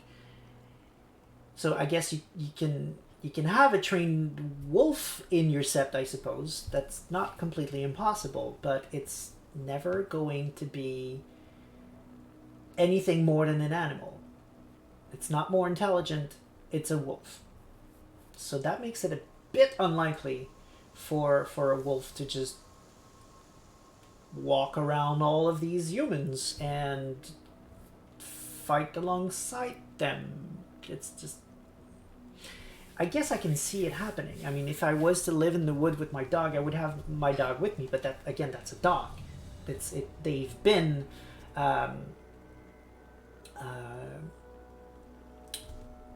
I forget the term, but I mean, I think you understand the term. That's just not coming to me right now, but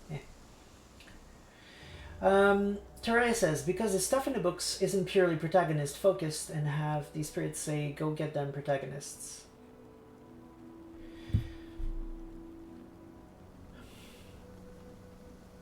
I'm not sure I'm following. Are you saying from a game design point of view, this has to be a quest for the protagonist instead of being a scene for the dead people? I kind of agree, but also at the same time, that would have been a perfect opportunity to kill one of the pack members, for example, and actually have some natural exposition where you can give some of the knowledge above the pack. Once again, it's a missed opportunity for a scene, not a flashback, but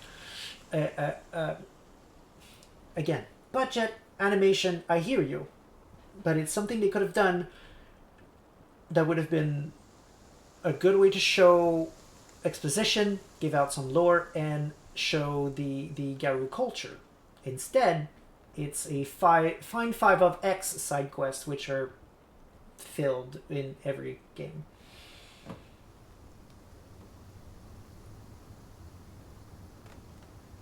Chariak says, I'm saying it's a protagonist syndrome.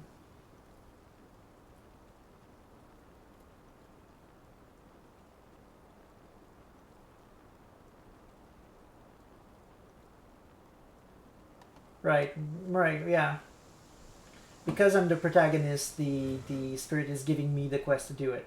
Sure, it could still have been a quest that ended with a rite of gathering for the departed with the other packmates around it. Okay, so apparently I got it wrong. I'm gonna click on find out more while Terraria expands on this. Tell me about Ava. How's she doing? When you went into exile, she succeeded you as my lieutenant. She was ready and willing, but it was hardly a smooth transition. I was forced to make some concessions. I can imagine. There are a lot of humans in the Caern. A lot more than when I was here. Ava's Lambda Mankind. I'd heard about a group of activists. They're actually getting a lot of attention at the moment.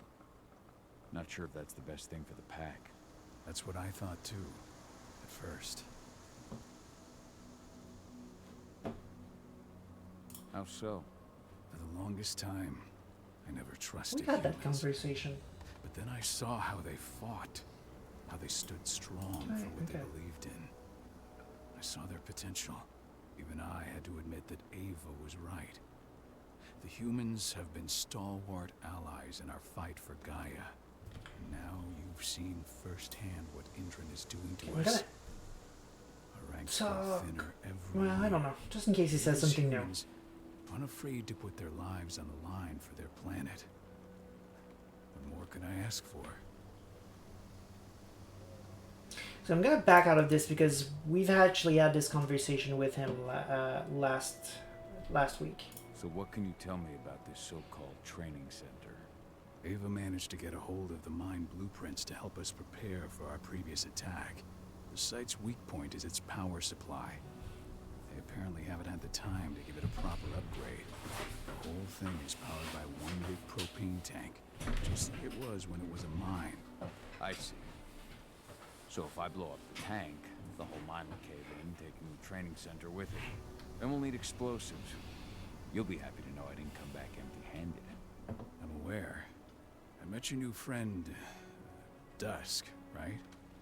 He gave me the explosives you two stole. We've still got a problem, though. You don't know the layout of the site, and I'm too injured to go with you.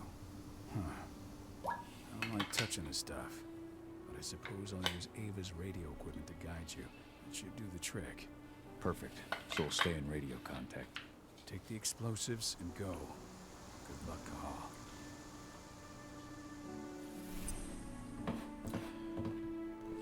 Okay. So Terraria expands by saying, I'm saying instead of it being a respectful, let's tell the tales of this dead person, we have to keep the story on the protagonist. I mean, a lot of games do that, sure, but it doesn't mean they have to. I guess that's what you're calling the protagonist syndrome. I guess where we might not be seeing eye to eye here is, are you seeing it's a good thing? Because they have to do okay, yeah, okay. Terra is not saying it's a good thing. So, are we saying the same thing? Like, are you saying that this is why they did it, but you believe also that they should have done the right? Right? I think we're saying the same thing, just essentially different words. But yeah, okay. So, explosives. Yay! Dusk, my friend, I owe you one. Infiltrate Endron's training center. Okay, so maybe now the gate thingies are gone and maybe I can find the other 2 dead people. Just gonna check things out. Okay, so this one's still closed. Nope. Just opened. Okay.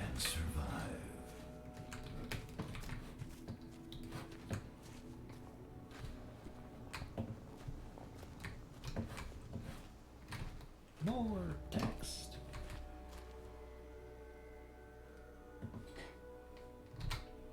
I'm saying that they are ready for the big reveal? What reveal? Garou Chronicles, Gaia! The Mother Goddess is the most ancient and the most powerful of all of the spirits. Some legends say that Gaia gave birth to the Triad, while others consider that the Mother Garou is the fruit of the 3 cosmic entities. In the Garou cosmology, Gaia not only represents Earth, but the whole universe and the force of life that permeates through it. More than any other supernatural creature, the Garou are the warriors of Gaia. Created by the Mother Goddess herself, they watch over her and wage the war that pits Gaia against the worm and its servants. That's actually pretty good text. It acknowledges that both versions could be true, and we don't know which one it is. So that's pretty good.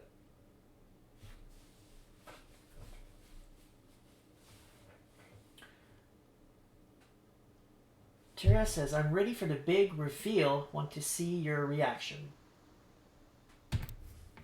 Okay, so there's going to be another big reveal, I guess, is what's being said. And someone's curious about how I'm going to react. Okay. No, not Iron Wind 2. Thanks for all your help during the attack. Fucking tank girl happened. Burst to the head point blank. I told him we were going fishing tomorrow. Ironwind is a pretty cool name for a werewolf, actually. Okay, so that was one of the gates. It goes back to what's most likely the main road. I'm gonna try to remember where the other gates are because I'm trying to find all the texts so we can have all the lore. So I remember there was one up there. There was another one below. This is Rudko, right? Okay.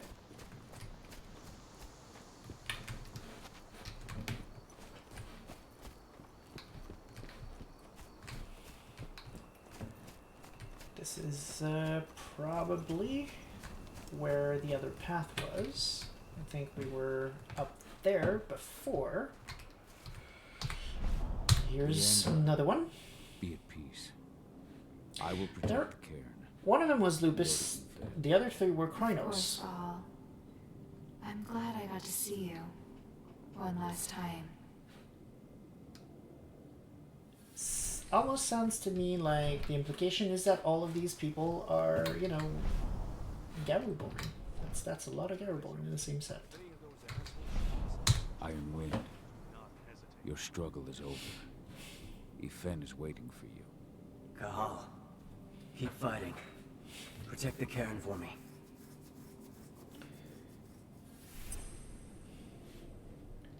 Go back to Yfen. Alright.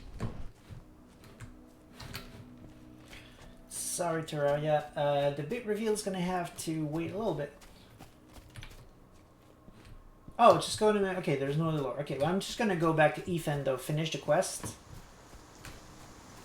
So, what, this one's the other one? That's completely elsewhere? Is that what it is?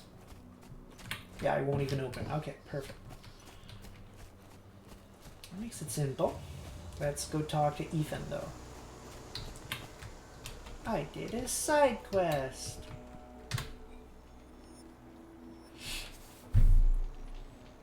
Oh.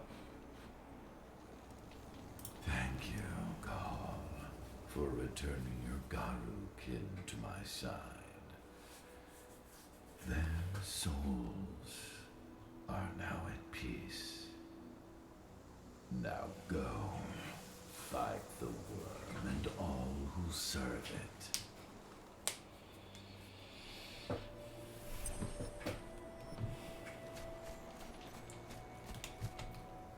Alright, now that we've spoken to the big sniff sniff, we are on the main path and ready to go slay some worm. I've already been paying for 2 hours. Wow, okay. Endron. Oh, hello.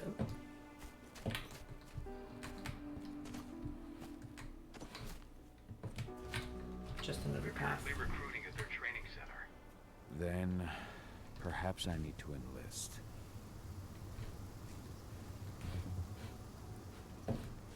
Okay, that's clearly where I need to go. What's the other path up there taking me? Or is it even taking me anywhere? Oh no, it just falls. Okay, well that's an interesting design, I guess.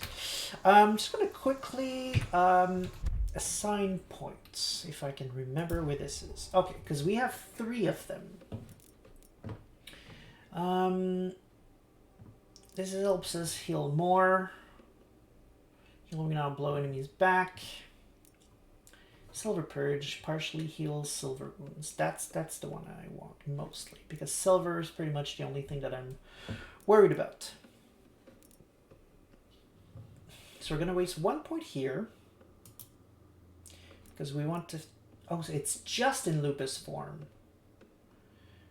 Okay, so I'm not gonna take it because the game keeps forcing me back to Hamid. So yeah, okay. We're just going to go towards healing to make sure we die as little as possible. I mean, I know the game is easy, but I just don't want to waste anyone's time. So, let's do this.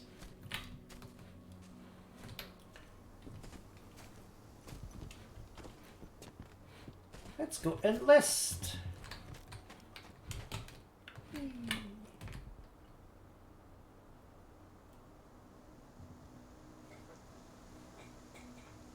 Yeah, okay, I see. The big reveal was that their failure of Accept, they allowed an Endron facility literally a football field away. Yeah, the facility did come after, by the way.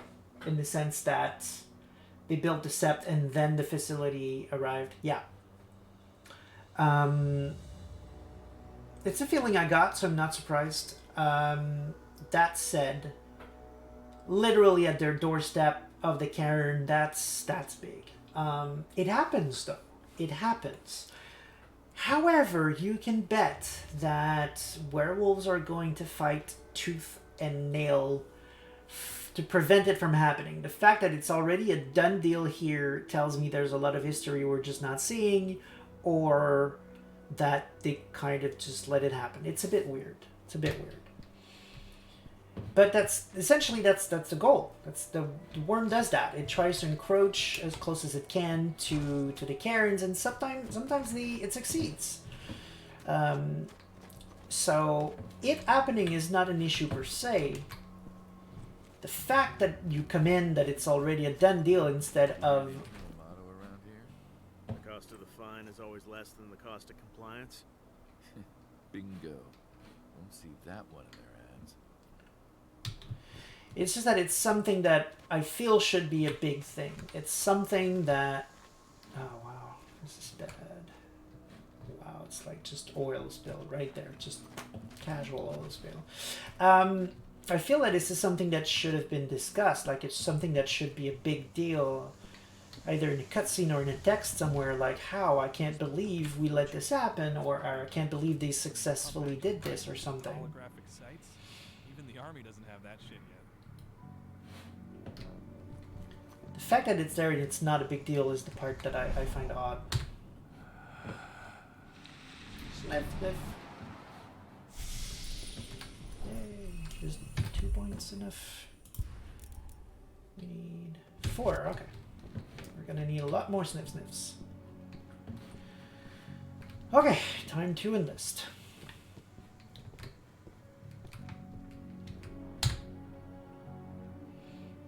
You here to enlist? Yeah. Hear you've been having some trouble lately. You hear correctly. We were attacked a few days ago. We pushed them back, but let's just say we're a little understaffed right now. What's in this training program of yours anyway? That's classified. But those who survive their training become real killing machines. With real thick wallets, too. What do you say? You interested? Those who survive their training, not succeed, just plain in the open, let's just say you have a chance to die here.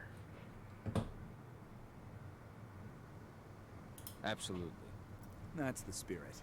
Did you register on our website? Nah, I prefer to do things in person. Can't say I blame you. What's your name? Cahal Phil. Cahal Philin. Hell of a name. There you go. You're on the list. All right, then. Go report to the instructor for testing. He's in the warehouse. Oh, and one last thing. Looking at you, it's pretty obvious you've done some time. Try not to mention that. The instructor hates ex-cons. This way. Control, I've got a candidate for you.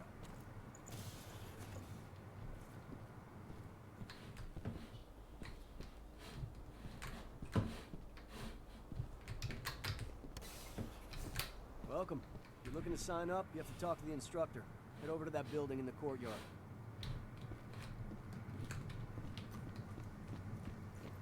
If you're selected for our sniper training program, you'll be given one of these. High-precision rifles with computer-assisted sights. The laser will lock to the target, and the rifle will adjust your aim automatically. All engine snipers are equipped with helmets that interface with this system. That means your rifle will see what you see and compensate for any human error. It's another huge technological step. If you're tough enough, you might just get yourself assigned to the assault regiment, which means you get to use one of these babies. A state-of-the-art pump-action rifle with a holographic sight. And that's not all. Everyone in the assault regiment is fully equipped with highly protective armor plating. Put that on, and you could take on a tiger barehanded and walk away without a scratch. Terry says also they get sept and pack messed up, I think. Could be. I have not yet had that feeling, but maybe I haven't played enough yet. Sniffing up spirits. Caught one of Endron's new ads on TV last night. They've even got a brand new slogan. Greener action serving the biosphere. Damn. There's nothing they won't greenwash, huh? Tell me about it. Couldn't be further away from their actual motto. By the way, on the spirit side of things, I like that we spoke to Hifan and he kind of explained that this is Shamanage after all. Like, he wants us to find lost spirits and guide them back to the Sept. Of course, those are, you know, complete gafflings, representations of, you know, a specific particular mushroom. It's not at all the kind of spirits that you could just go and talk and say, hey, why don't you go to the Sept? Because they can't talk. They're just too dumb to have a communication. So it would be more like taking the thing and bringing it into the Sept physically. So it doesn't quite work, but that's more of an issue of the kind of spirit they chose to represent as the one giving us the XP thing. If they had been Jaglings, spirits you can actually talk to, like the little ones that you see on the Sept that said things like, ooh, the worm is everywhere, or I don't know, there were 2 of them, and they actually spoke. Those, and if the interaction had been, you know, not, but instead, hey, spirit, let me show you the way to the Sept, that would have been worked better, but at least they tried to make it work. Like So I appreciate that. Recruits. Sure, but most of them look too soft to be useful. Well, at least until our medics get to them. They'll be soldiers yet. Don't mind me, nothing weird. I'm just a guy climbing. You don't look like you got clearance to wander around here. Now beat it before I lose my temper. I am so sorry, sir. Last batch of recruits should be finishing their training soon. Just in time for Major Grainer to launch an attack. Fine. I wasn't doing all that training just for my health. Okay. I think we've gotten everything we can from here. Now we can either sneak in, which sounds risky with those two guys right there, or we can go here. So I'm gonna do it the Hamid way for now.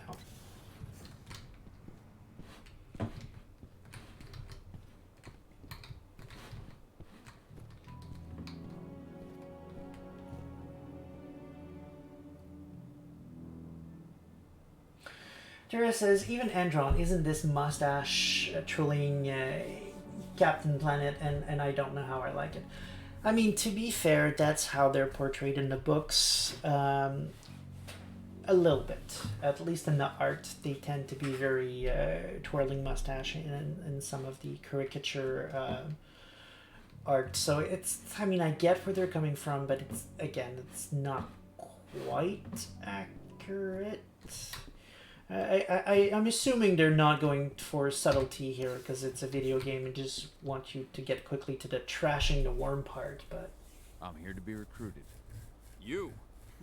How'd you make it through the physical without breaking a hip? Alright, Gramps. Let me just find you on the list here. Like, I'm twice your size, bro. Just shut the fuck up. I signed up at the entrance. Caern Fillen. Ah, right. Here you are. Now let's get down to business. You ready for the interview? Terria says, even the books, they aren't this much. I agree. And not. In the sense that you're correct. The books try to present Andron as something that is not caricatural and that will make sense. But a lot of the sections in the book are also kind of caricatural and twirling. I mean, there's a lot of different voices, I guess, when Pentex is concerned in the books, and it's not completely off, I guess. Depends on the writer, I suppose.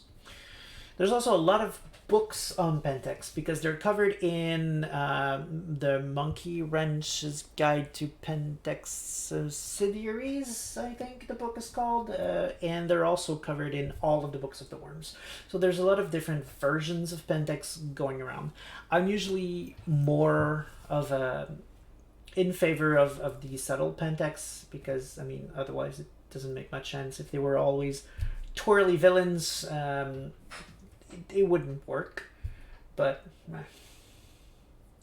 Jerry says, I won't say they aren't, but this is a little much in my opinion. I agree. I completely agree. Especially since they're showing both sides at the same time, right? Like, we're doing the biofuel thing for appearance's sake, but we're also telling, new trainees, yeah, you're gonna die. It's like, huh, those two visions? I mean, I get that they're both in the books, so you can choose which one you want to go with. That's fine. But in the same piece of media, choose a voice and stick to it, I suppose.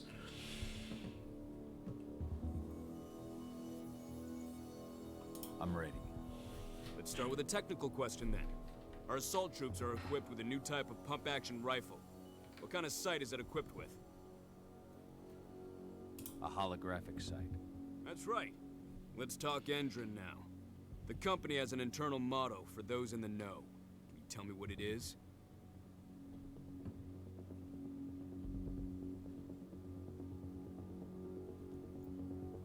Greener action serving the biosphere. Look around you, dumbass. Do you think Endron gives a shit about going green? That's just the swill we serve the masses. Okay, enough of this paper-pushing bullshit. I know a combat vet when I see one. Welcome to Andron's training program. Head over to the waiting room. Someone will come get you new recruits in a few minutes. Understood.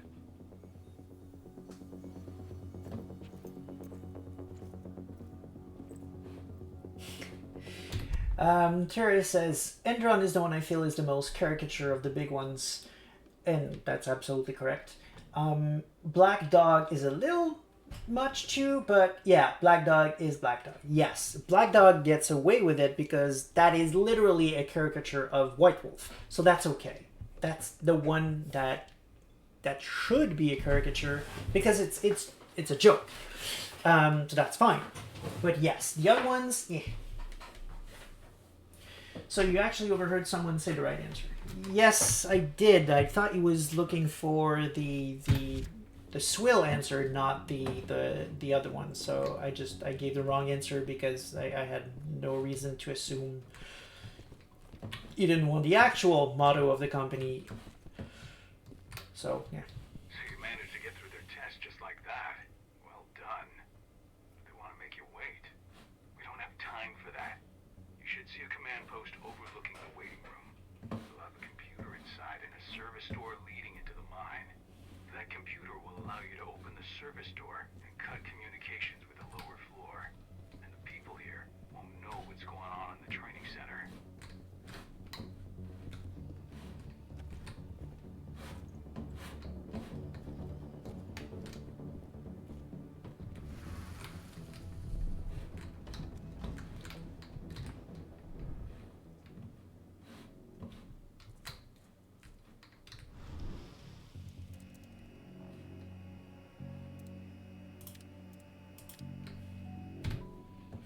Once again, Andron leaving everything offline so that any intruders are forced to hack their computers to open anything. That's completely by design.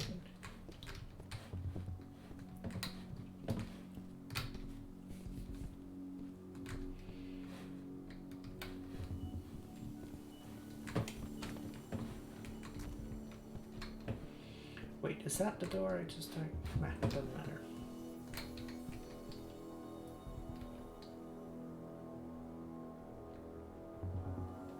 So Terry says, I actually can say something nice for once. I like that kind of game design, even if that is the most basic level of it. I'm not sure if you're referring to the door or the test thing, but that was very cool. I agree. I think you meant the test. It's a bit of a Deus Ex kind of game design where you have multiple paths, multiple ways of getting to your objective.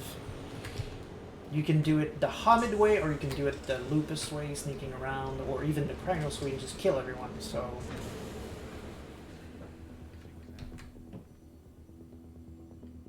oh.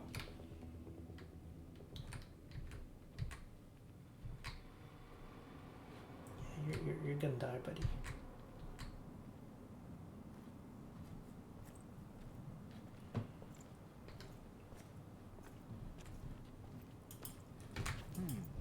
I completely forgot what the buttons in this game are.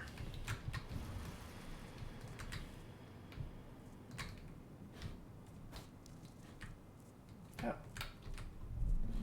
Let's see if I can conveniently sneak somewhere nice.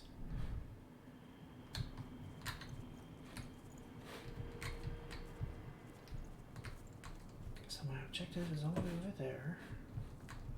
There are computers here, so let's see if I can sneak in and do something nice with the computer. Turning off a camera, nice. So Terraria says, the test you have to actually listen to the otherwise useless NPC. Right. And I completely agree with him, and he also informs me that barking in this game is the equivalent of throwing a rock in just about any other stealth games. Yes, thanks for the reminder. I guess I'll do it now. Like, that didn't work. Okay, they're too far away. It's fine.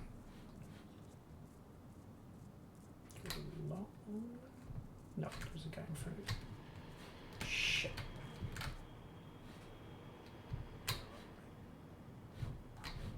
Heads up!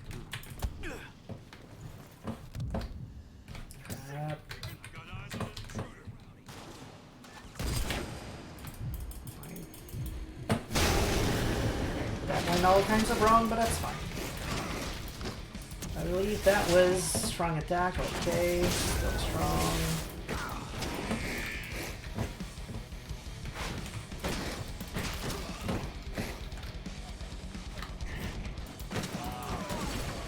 Okay, 2-inch jump. Okay.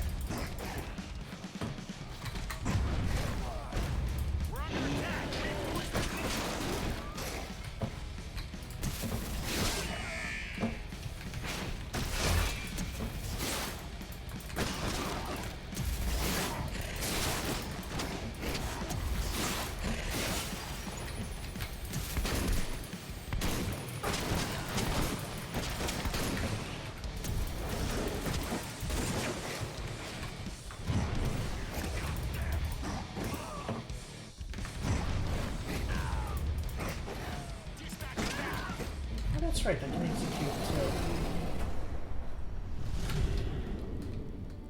Okay. Chat confirms I need to be pretty close for the parking thing to work. Alright, I was mostly experimenting, trying to figure out those basics, so now I know. The thing that went wrong is I thought the guy up there was actually looking this direction instead of towards me, so that pretty much screwed up all of my plans because I was stuck between two people looking in my direction. That is on me for not paying enough attention. Okay, here I could have sabotaged. Alright. I don't see any spirits. But I can go in Lupus. Let me just go just to see if there's any kind of secret area in the back or anything like that. Just don't want to miss any spirits.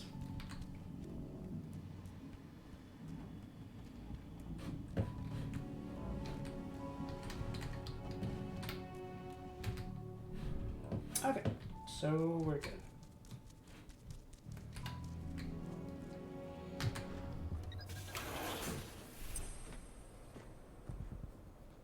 There's an ability that makes you... Oh, loading. Okay. There's an ability that makes you pretty much invisible. Makes stealth kind of a joke. Okay, I might take it. If only just so we can focus on the story.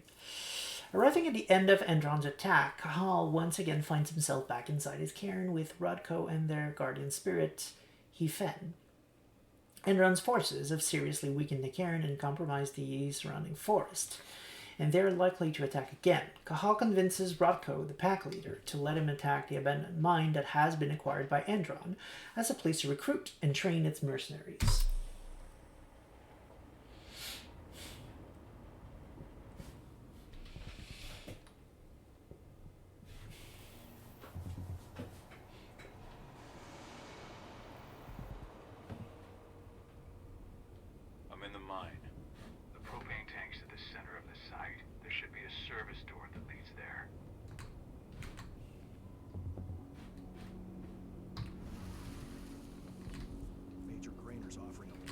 Anyone who brings back one of their leaders' heads. Damn. Cross your fingers we're gonna be part of the team for the next attack.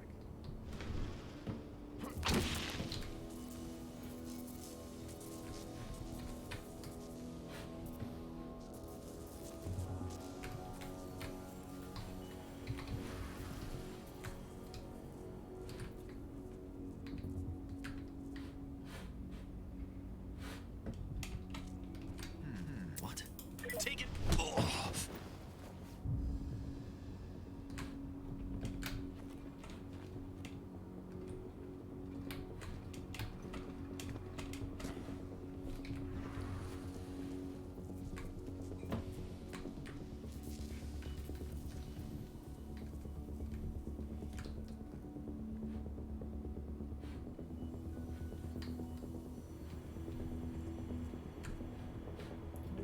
That guy's gonna see me, but I don't care much.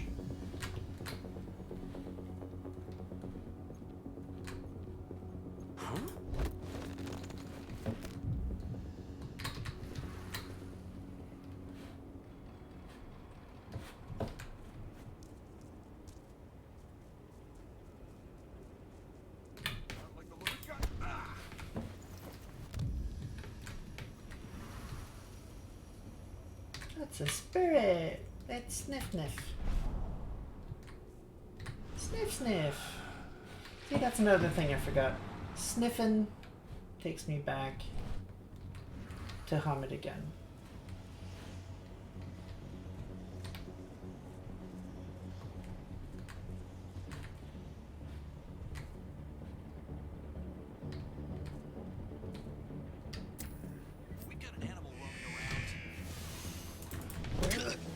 Where in hell did you see me?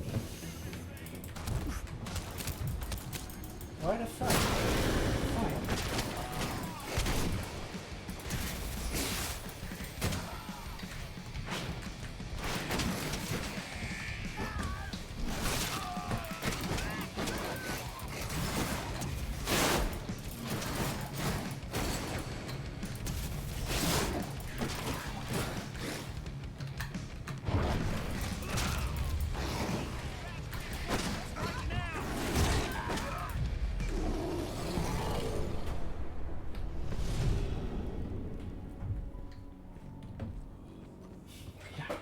Chat agrees. Everything is taking you back into Hamid. Yep.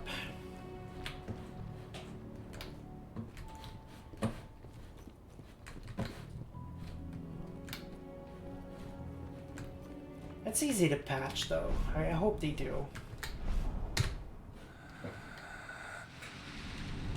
be kind of weird if they didn't.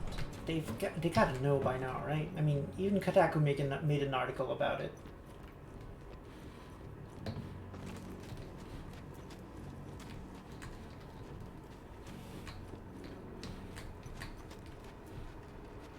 It seems to me like the kind of thing that while you're designing the game, you don't see that it's an issue, even when you test it and you play it. But once it's out, it's obvious.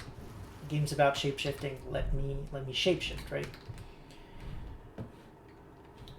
I hope it's something that became obvious as soon as the game released, and it's something they might fix with a patch.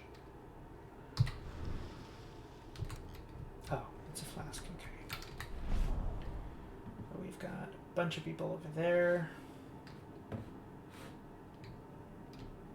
couple of guys there. Behind a door, so let's explore. We don't need this. That's right, I have a crossbow. I should use that thing. So this sounds like a very unstealthy approach. Can take us straight to the folks. Let's not do that. Let's turn off a few cameras. Here we go. Get back to Wolfie.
Oh.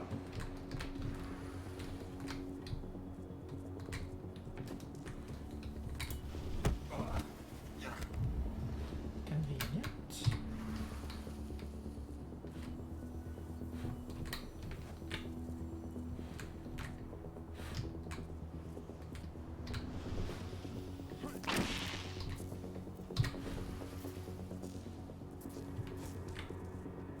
My objective is there. Alright, I've sabotaged everything that I could, but I'm not going to be able to sneak through all of these people, which is fine because my objective is actually over there. So, do we slaughter all of these just like jump in there and kill them all, or I sneak behind. I'm gonna let chat decide that while I keep up with the conversation. Teresa says, so while we wait for Bloodlines 2 after this game, can we expect a Bloodlines 1 playthrough? I've actually been thinking about it. I'm considering it. Because I think it's going to put a lot of things into perspective. Because for all that Bloodline does right in game design and choices and all of that, in terms of bugs, Bloodlines gets forgiven a lot of things. So I think it would be very interesting to play after Earthblood, just to get a bit of perspective. Showing that this game, despite all the flack that it gets for its visuals and all of that, isn't actually all that far off from Earthblood, which from Bloodlines, which is, I get, not as big an argument as I think that I'm making, because Bloodlines is a very old game, but still. Can I give some excuse in a gameplay sense on why they force you to... Hamid lets enemies see you a lot easier and faster than Lupus, so they're trying to make you think before you do actions that would turn you into Hamid. Probably an easy way to code what might otherwise be very hard.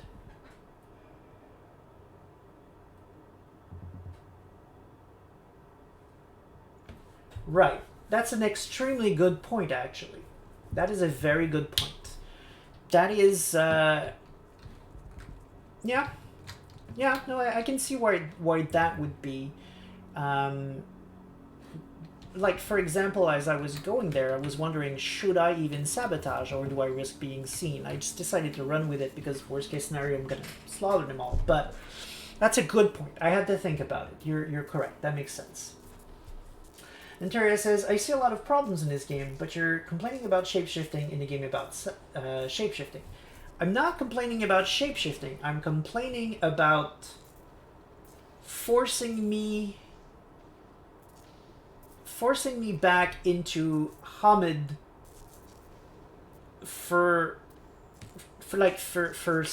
I mean, literally, we're sniffing spirits. Can you let me sniff in Lupus? I can talk to spirits as easily in Hamid as I can in Lupus. There's no reason to shift me back. Sabotaging, that makes complete sense. That is something I should absolutely shift back to Hamid to do. Same thing for opening doors or handling computers. Those make complete sense. But killing people, not so much. Sniffing, not so much. So my issue is that I'm trying to sneak as a wolf, but I always need to go back. My other issue is that it doesn't shift right back to the shape that I was. That is my problem with it. If it was just an animation, one that, yes, actually, I agree, makes me easier to see, like a shift, do the thing, and go back to Lupus, I would have zero problem with it. My problem is that they're making it into a chore, because every time I do something, I have to shift back to Lupus. They're making the Lupus the sneak form, and everything you do shifts you back to Hamid. Obviously, you're going to want to go back to Lupus right away, pretty much every time. That's the sneaking form.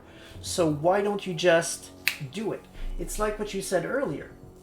When sniffing, why do I need to open the penumbra vision and then sniff when I could just sniff? That's the same logic here. Why make it two actions when it could just shift, sabotage, come back? If I was in Lupus, it's because I wanted to be Lupus. That's my problem with it. Terria says, you should do the unofficial patch. Unofficial patch turns Bloodline into actually playable. I would absolutely freaking love to do an unofficial patch of this game and add all kinds of features. However, I don't code, so that's sadly not going to happen. But if someone's listening and has a know-how to make an unofficial patch for this game, talk to me. There's a lot we can do. So chat did not answer about me slaughtering these folks, so I'm not gonna. I'm gonna skip ahead, continue the story.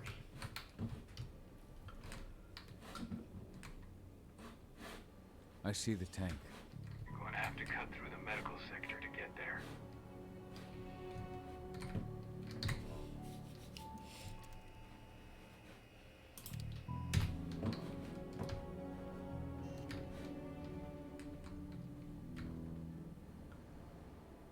Oh, yeah, obviously, absolutely. Terry meant with the unofficial patch, he said that I should put it if we play Bloodlines. Yes, of course, definitely I will do that. They're injecting something into their recruits. We're aware. Entrance soldiers reek of the worm. We've been trying for weeks to figure out just what's in that serum of theirs.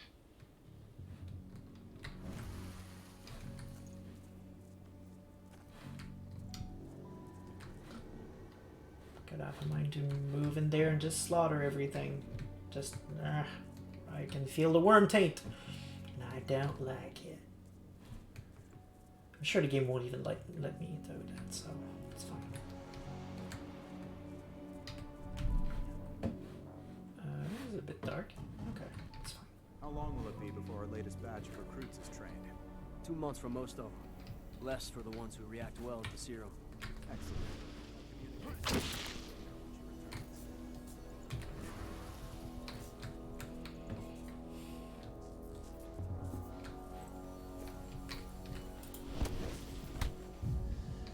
That felt supernatural.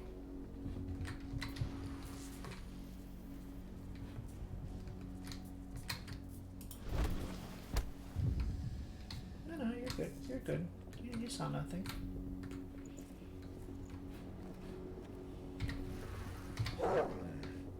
That is indeed very, very close. No, you saw nothing.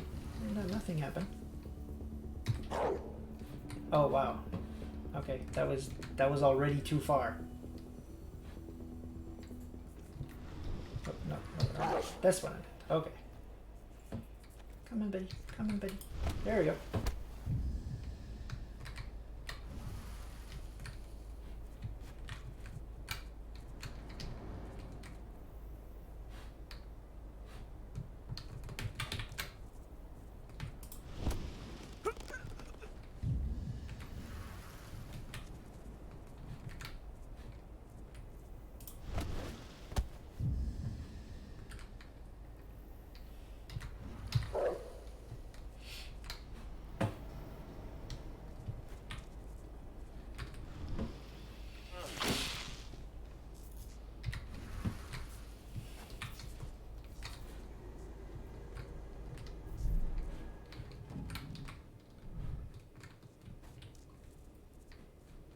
So the injections have something to do with the worm.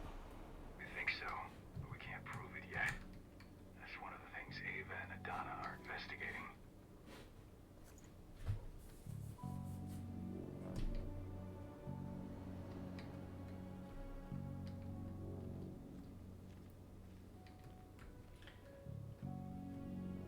So Terra says sniffing can happen in areas with enemies, so if you want to get them right away, you have to risk being seen in Hamid and easier to see. Killing someone also risks you being seen. Sorry, you seem to miss that part. No, I didn't. I get it. I mean, you have a really good point. That's probably why they do it. It's just I feel it makes the whole thing feel more like a chore than a pleasant feature. But I mean, you do have a strong point. It does make me have to think strategically up to a certain point. But once again, if they just shifted you right back to Lupus, you could have both. You could have the strategic point of having to think first about when you want to do it, but also not force me to shift right back. Just essentially, you'd stay in Hamid if you were already in Hamid, and you shift back to Lupus. Essentially, you just stay in the shape you were. You do the action in Hamid and you shift right back, is what I'm saying. Training Unit 28. 311, Training 7, Instructor J. Berman, Observer Els Cofield, 40th session. The last injection made the day preceding training seem to be bearing fruit. Numerous elements are showing a large increase in physical capabilities. See attached doc for biometric readings and pre-post session blood test data. Incidents. ID RVF13 seems to be having problems assimilating the compound. Drop in blood pressure, cardiac arrhythmia, attention loss. Adaptation of injections to be envisaged. Send files to Division 2 for analysis. Also, Teresa says, also I don't like bloodlines. So you're using bloodlines to make me like this game more, won't work on me. Interesting. Very few people don't like Bloodlines. I'll be curious to see what you think of it when I do it. So essentially my plan is that... There's silver here. Lots of it. The smell's overwhelming. You must be in their armory. The propane tank's downstairs from you. My plan is, depending on when Bloodlines 2 comes out, if when we're done with this game, Bloodlines 2 isn't out yet, I will be playing Bloodlines 1 probably. So there's a strong chance, because I'm not going to do several playthroughs of Earthblood. There's no point to it, contrary to Heart of the Forest. So there's a strong chance we'll be playing it. I'll be curious to see what people didn't actually like. How do I switch that? Okay, this is good.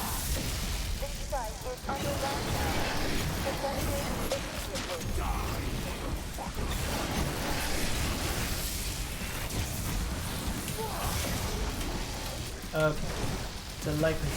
That's okay.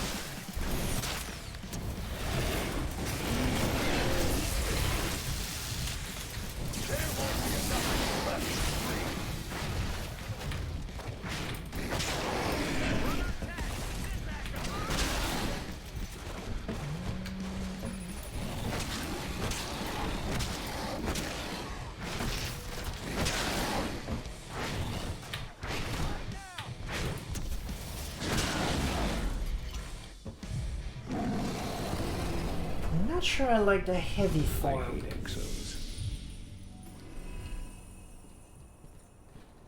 I mean, it feels heavy, which is cool. But it's just kind of way too slow. And werewolves are anything but slow. Like, literally, speed is their thing. It's why they're dangerous. They spend rage to act faster than any humans ever could. So... okay, so where is the stealth thing that you were saying? Spend in magazine for the takedowns now. Increase rage gains even more. Don't need that. Crucible kills. No, don't need that. Marksmanship. No. Spiritual link. Camouflage. Harder to see and detect for enemies as long as he doesn't run. Okay. Release the wolf. Rage gains an additional slot. So that would be the one. Camouflage. Terra says very, very short of it. I can do right now is both World of Darkness by the numbers while also being a kitchen sink of everything. Bloodlines, you feel is World of Darkness by the numbers? Well, I agree they put too much stuff in it. Like there's even a Roke on the game that's just like what are you even talking about? But yeah. Let's go for it. Let's just make sure I can sneak through the game. Next is gonna go on this Silver Purge though.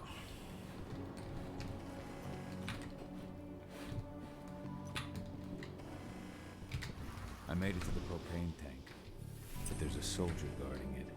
He's more monster than man though. Just muscles stacked on muscles. One of their elite soldiers. One way or another, you're gonna have to deal with him.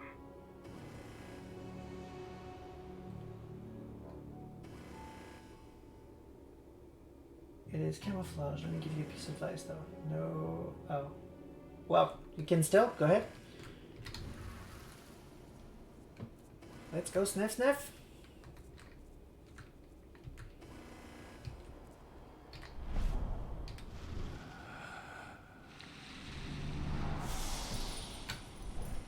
Points.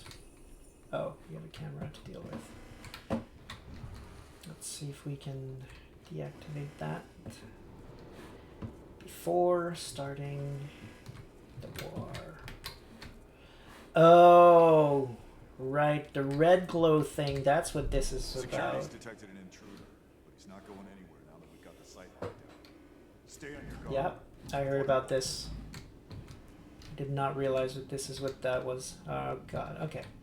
Yeah, from now on our lupus is gonna glow red for reasons.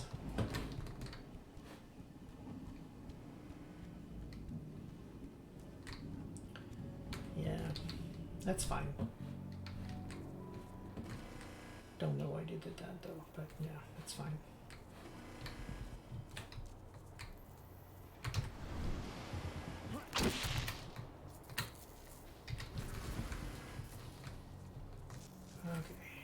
Just want to find... I guess it's over there. In that room there.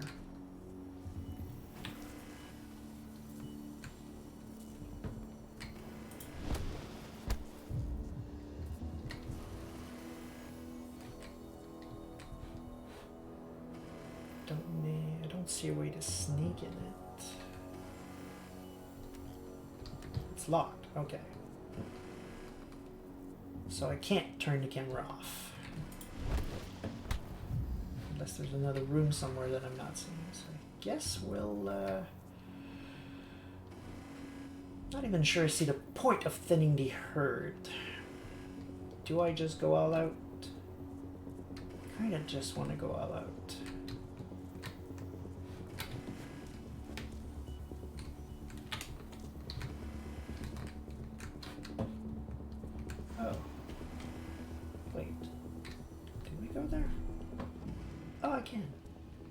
How did I miss this? I'm ashamed of myself, people. I missed a very obvious thing. Let's go turn off searchlights.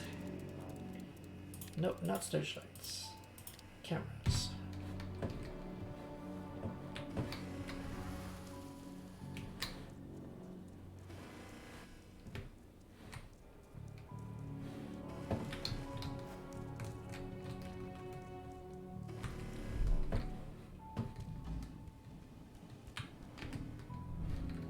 Okay. Now we'll have an easier time trying to sneak and kill everything. Wait, buddy.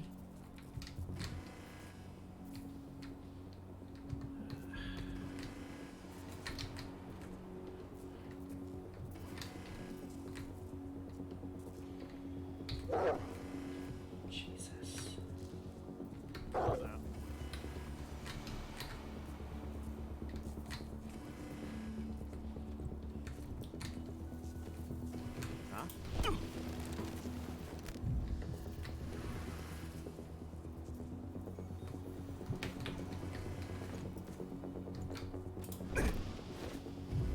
That should have started hostilities right there, but that's fine.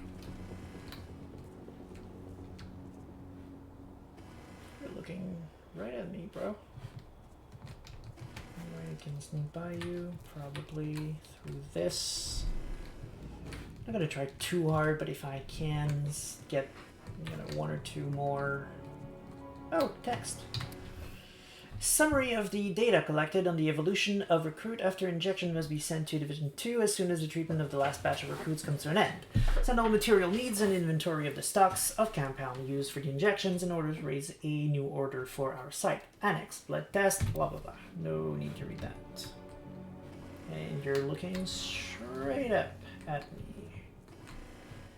Okay, can we try to get... No. Alright, so we're probably gonna... Oh, this is windowed.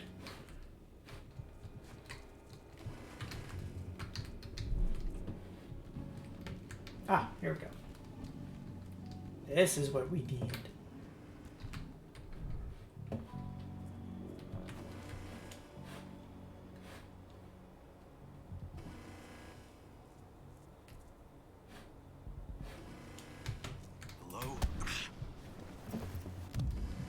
Yep, that was completely stealth. There was no way you could see this, Simon. Yep.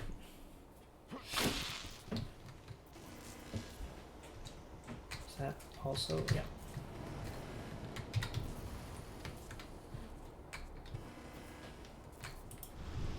This should start to raise bells.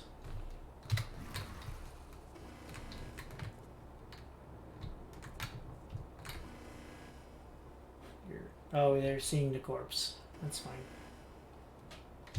Alright. This is it.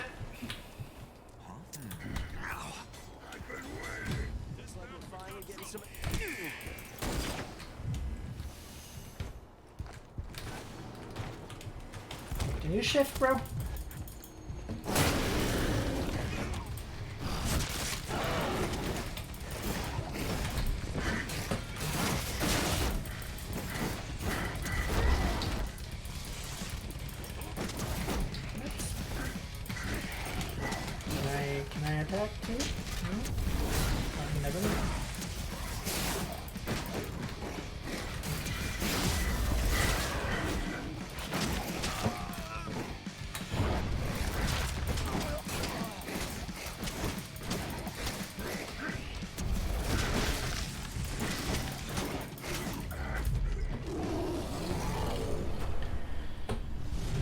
Okay. Now to set the explosives.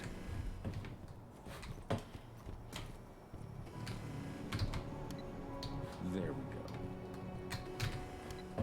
The explosives are in place. Time for you to get out of there.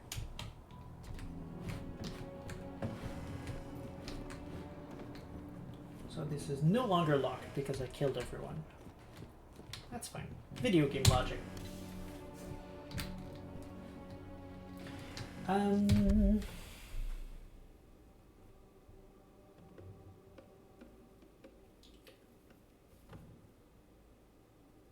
Terry says you can respec for free. I might consider it, just so that we don't have that weird red glow thing. If you ever want to show off the other skins. Also, I kind of have a problem with Bloodlines as well, because I used to be a server with a lot of people who Bloodline was their only one thing before, so all the bad lore stuff I have had to fight against too many times. Hey, if you get spotted, it is better to hit Q and rage. It's... Oh, okay, right. I wasn't right. No, you're absolutely right. That makes sense. I should have done that. Because allowing yourself to get hit is just free damage to them. Completely true.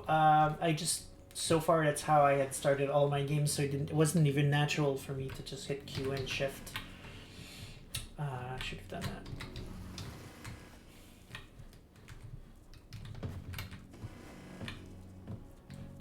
I'm kind of used to doing the enrage thing in conversation, because it's super obvious and in my face while I read the text, but yeah, in combat situation, that's a thing too.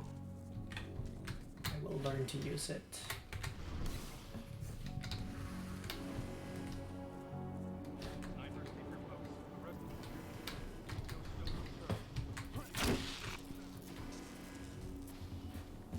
Somehow that camera didn't see me.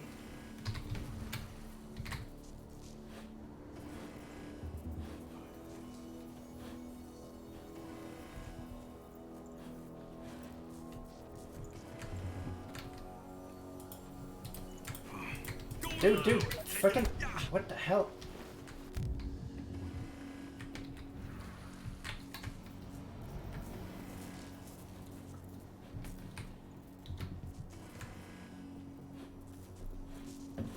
Okay, so cameras are useless.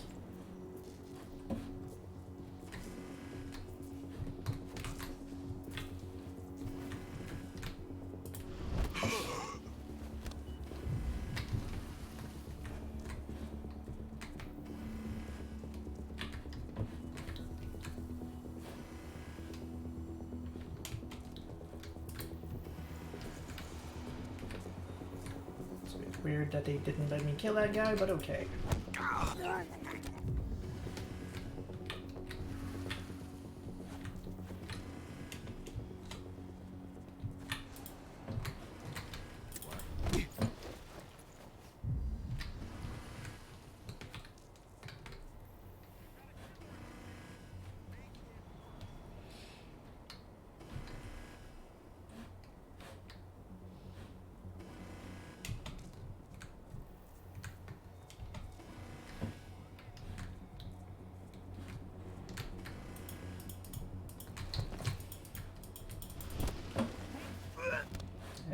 Like 7 times before he did the thing, but that's fine. The guy's dead.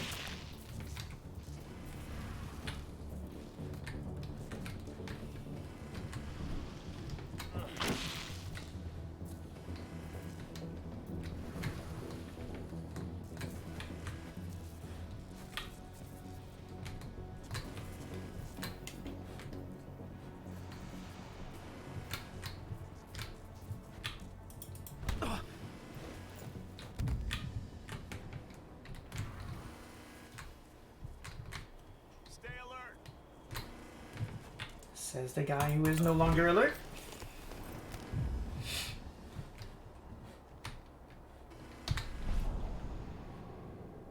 Okay, so those are electric things. Don't see any spirits. Wait, that was a spirit.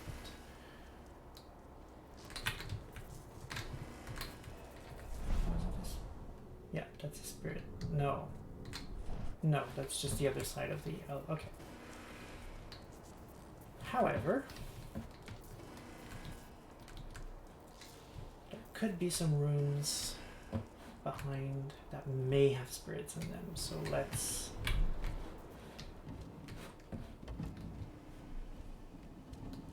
just at least quickly do a quick run through.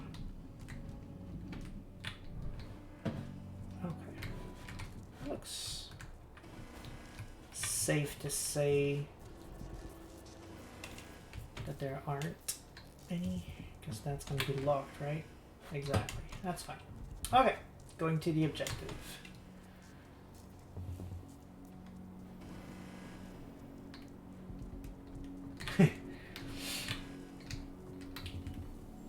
Jerry says, don't you know you have to be on a flat surface with a person to kill them? Well then, this was the first time I OC raged because I died an embarrassing number of times. I mean, first spot. Okay. Okay, so my understanding, and I don't mean to shame anyone here, but my understanding is I just stealthed anyone in the room that killed one of the set members several times. I'm just trying to figure out if I'm understanding the right thing, not making any judgment on anyone. I mean, that could have been a major strike of luck for myself, and I just saved myself a whole lot of trouble just being lucky. I mean, there were at least 2 times where the cameras should have seen me and it didn't, so... Teresa's brag away. It is shameful. Well, no, that's okay. I don't feel the need to. I'm just glad I saved myself a hassle, so... Major Grainer, the first contingents of elite troops will finish their training on the forecasted date. The results are positive. Their physical performance is far beyond the norm. However, those that survive the program lose mobility. We shall be sending a report on this matter to the prison lab scientists so that the program can be improved. We shall be sending you a unit of elite soldiers in the coming weeks. General Command wants you to know that they expect a weekly report on them. See, this feels a lot more natural. This like, is about those big bastards. It's like an email on a computer. Obviously, that would be here in this kind of situation. That's natural. Yes, it's exposition, but it's also natural. Sniff, sniff.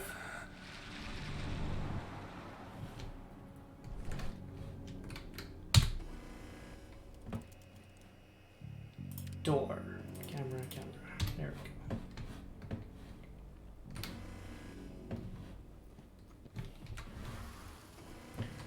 God, Powell is very slow. When he's in sneak mode, he's problematically slow. There's literally zero reason I would want to stay Hamid when I can be Lupus when sneaking around.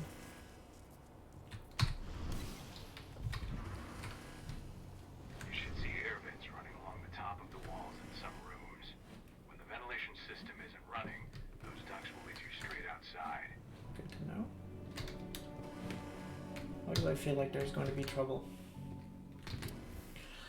Major Grainer, the first contingents of elite troops will finish their training on the forecasted date. The results are positive. Their physical performance is far above the norm. However, those that survive the program lose mobility. We shall be sending a report on this matter to the prison lab scientists so that the program can be improved. We shall be sending you a unit of elite soldiers in the coming weeks. General Command wants you to know that they expect a weekly report on them. Right. Oh, good. We're not sneaking about anymore. I can, Ah, damn it. Oh, no. Okay, he does... No, okay. Over there he's sneaking, but here is not. Don't matter. I'm in the sniff. Sniff, sniff.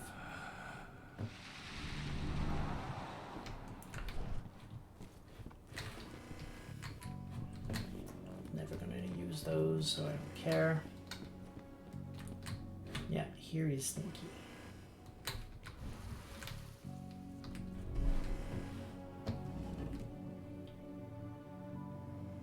They send like 5 mechs, one after each other. Oh shit. Okay, 5 is a little much, but it was like 3. That's still a lot of mechs. I'm very, very glad I managed to sneak through then.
Can I take you down? Convenient. Shield slip is convenient.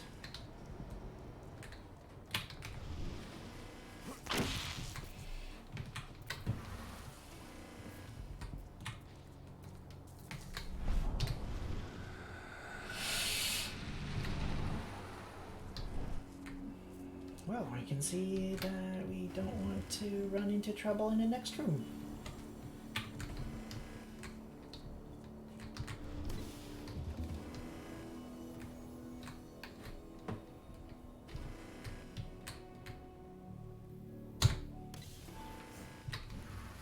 What's the latest on the program? The flamethrower exos have just cleared testing. Just got the green light for their deployment. Good. Keep it up.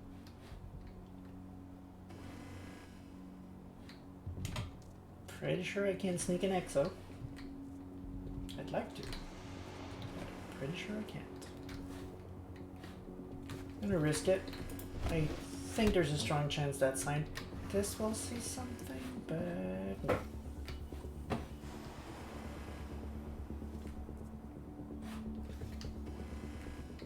I'd like to be able to stealth the exo if that's at all possible. I'm gonna get rid of this guy because he's walking around, so he's very dangerous to me. Ah, damn it.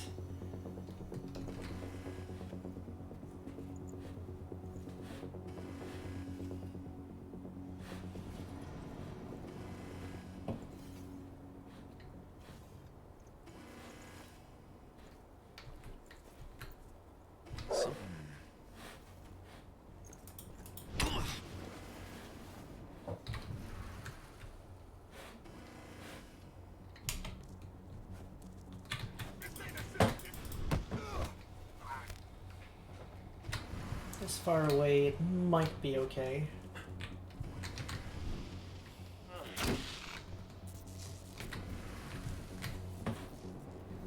Oh, my objective is there, so I can completely skip the dangerous exo.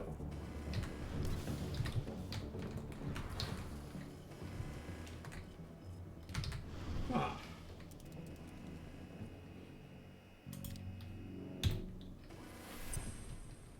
Into the control center. Oh, that was my objective, but I first needed to turn this on. Okay.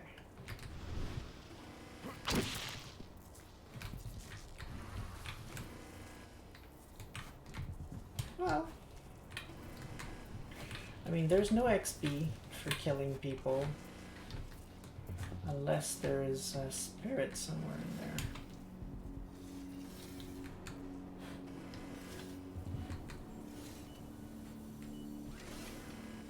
So no, we cannot stealth kill exos.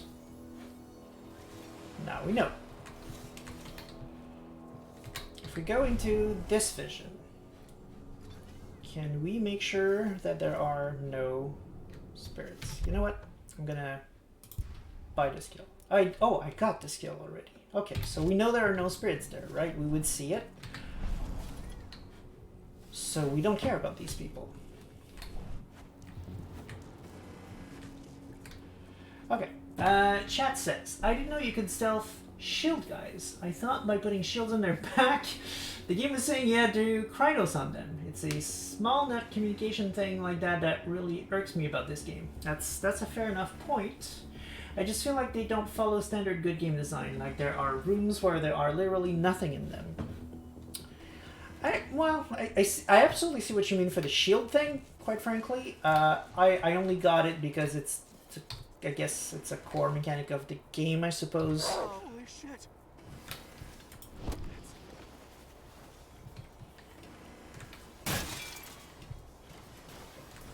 Stay on your guard. Let's find the son of a bitch.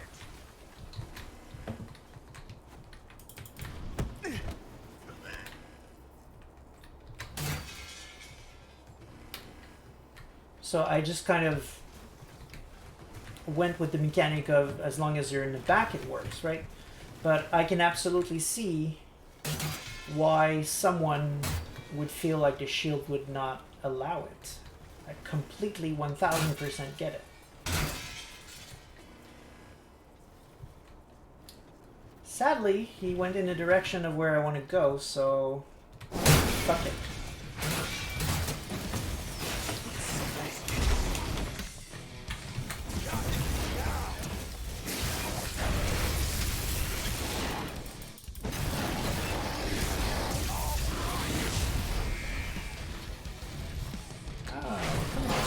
There was one guy in the room and I took him out before he called in things. Why are you giving me enemies?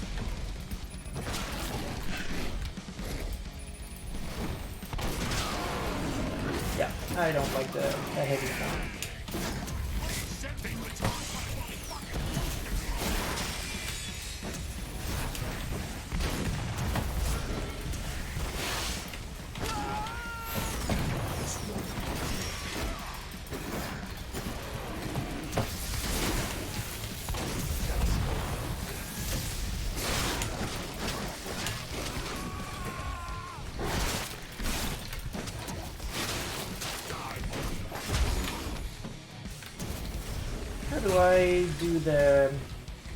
How do I go into frenzy again? Do I hold it? Wait. Mission settings, controls, key mapping.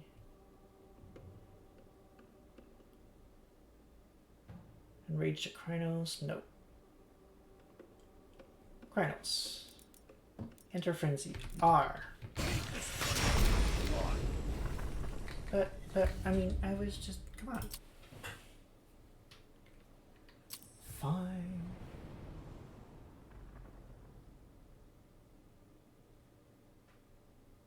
Canaria says heavy form doesn't get good until you completely upgrade it. Even then, it still feels clunky.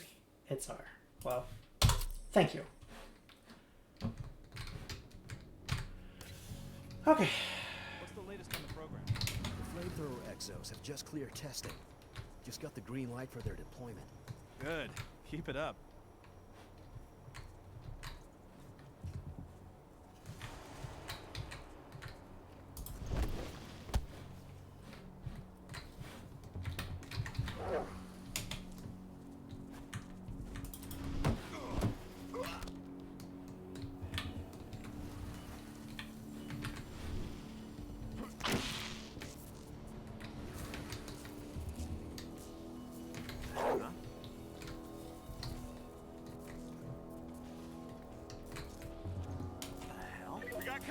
No, we don't.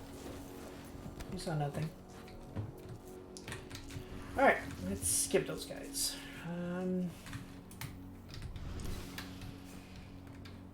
That grade 3 XO blah blah sounds like Solid Snake. Possibly. I have actually not been paying attention to the voice actors.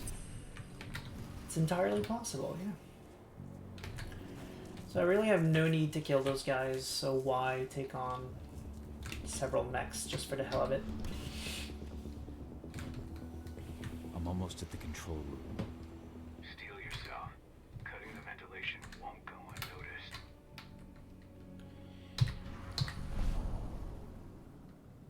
Okay, so spirits are going to be glowing balls or something like that. Just trying to see... train myself to recognize them through the walls, I guess.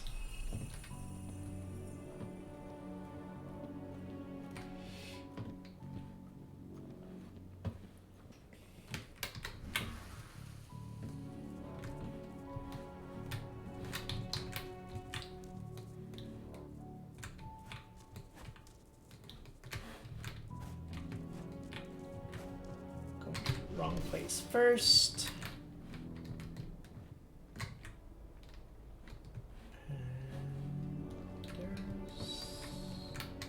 Nothing here?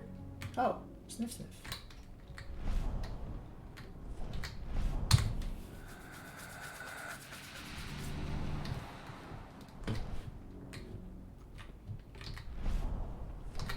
That's what to do.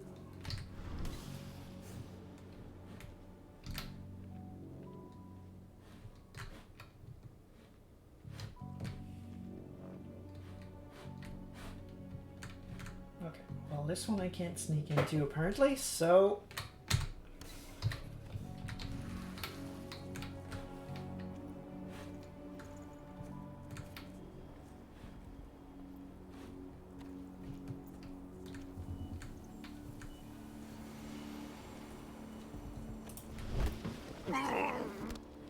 Should have picked another job.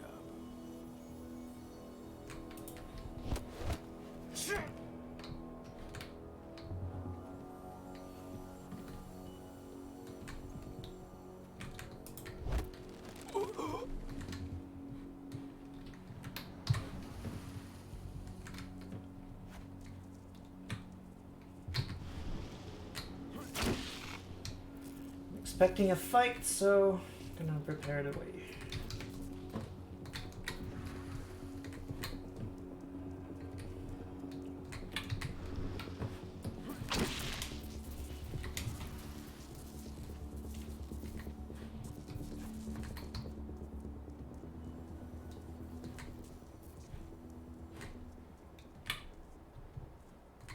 Okay. All right.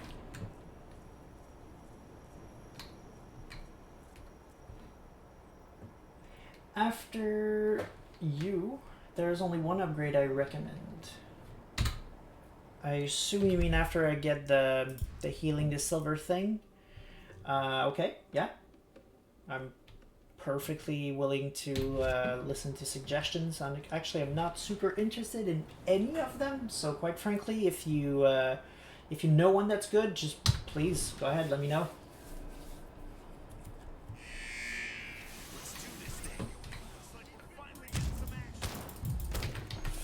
Fine.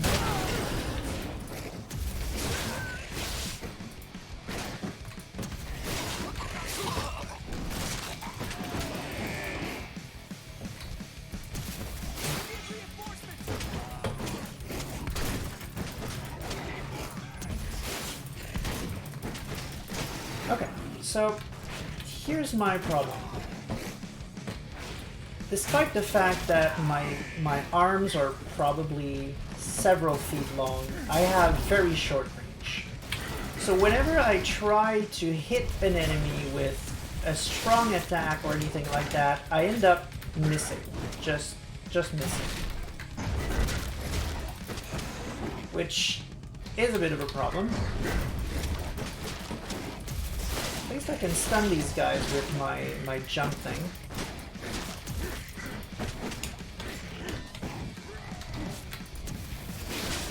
So that's the thing I'm gonna need to learn. I need to close in even more. I keep expecting. Ventilation system's down. Oh, I got XP for killing stuff. All right. I keep expecting that my reach is going to be bigger than what it actually is, or that he's gonna, you know, jump for it or close in for the kill or something like that, but he never does. Okay, in strong, yes, there's a range attack in strong, but the problem with strong is that he moves even slower, so it takes even more time to close in, and as a result, I just get slaughtered. Like, every attack are so slow that enemies always have a time to clock me very easily. Ava's just arrived back at the Caern and brought your daughter with her. Hidana. And a lot of the times, these guys have electric weapons, so I just get kind of stunned, I guess.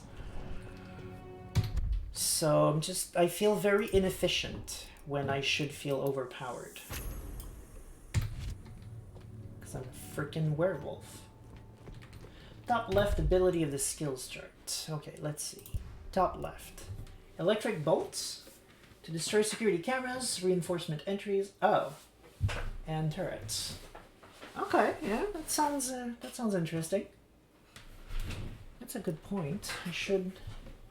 That would allow me to use them. Yeah, I could get rid of cameras. That would help me stealth. That's a good point. I'm gonna get it. Like, considering it's a quadruple form, I would expect the Krynos to close in on the enemies. They got the ability when you click on 2 to jump straight to an enemy. That's good, but it shouldn't be so isolated to this one particular attack, I felt. 5 isn't super useful. What's 5?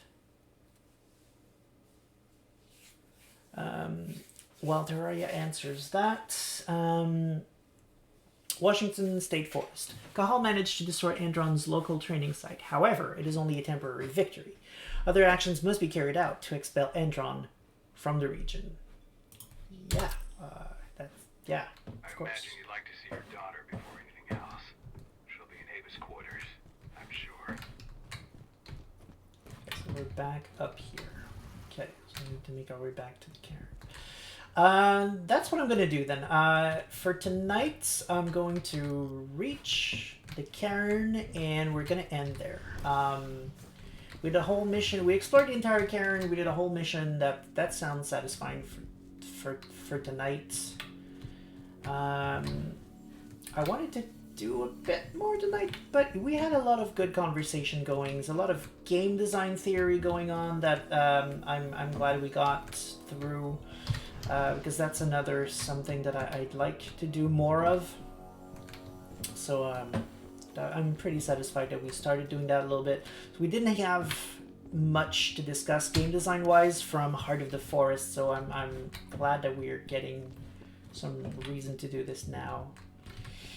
So I'm actually very much okay with the fact that we didn't get a lot of progress tonight. We got some game design theory in there, and I love game design, so it's perfectly fine. Oh. Terra says he recommends stopping right now because there's a cutscene in about 20 minutes of talking. Okay. Sure. I suppose then we would just restart at the... Because I can't save manually, is what I'm trying to say. So I assume we would just start... Oh. Fucked. I could have gone there earlier. I didn't. No spirits, though? Yeah, okay, so that's fine. I'm okay with it. So I'm going to call it here for tonight. I have a much-needed bio break anyway coming up. So, alright. That was fun. I mean, I look like I'm complaining a lot. And I am. There's a lot that I would have gone differently, but that does not mean I'm not enjoying the game. The little text, sure, they take me a bit out of the game. It breaks my suspension of disbelief, but the texts themselves are interesting. They still give me a bit more perspective into the characters, so I think that's fine. They're not ideal choices, no, but they're efficient to get the point across, and it's fine. I'm not a fan of the combat. I think I can say that with certainty by now. I like the stealth though. The stealth is interesting. Slightly too easy. I'm being very careless because worst case scenario, I'm just going to destroy all of these people. But at least there are not too many cheap shots like a lot of stealth games tend to have.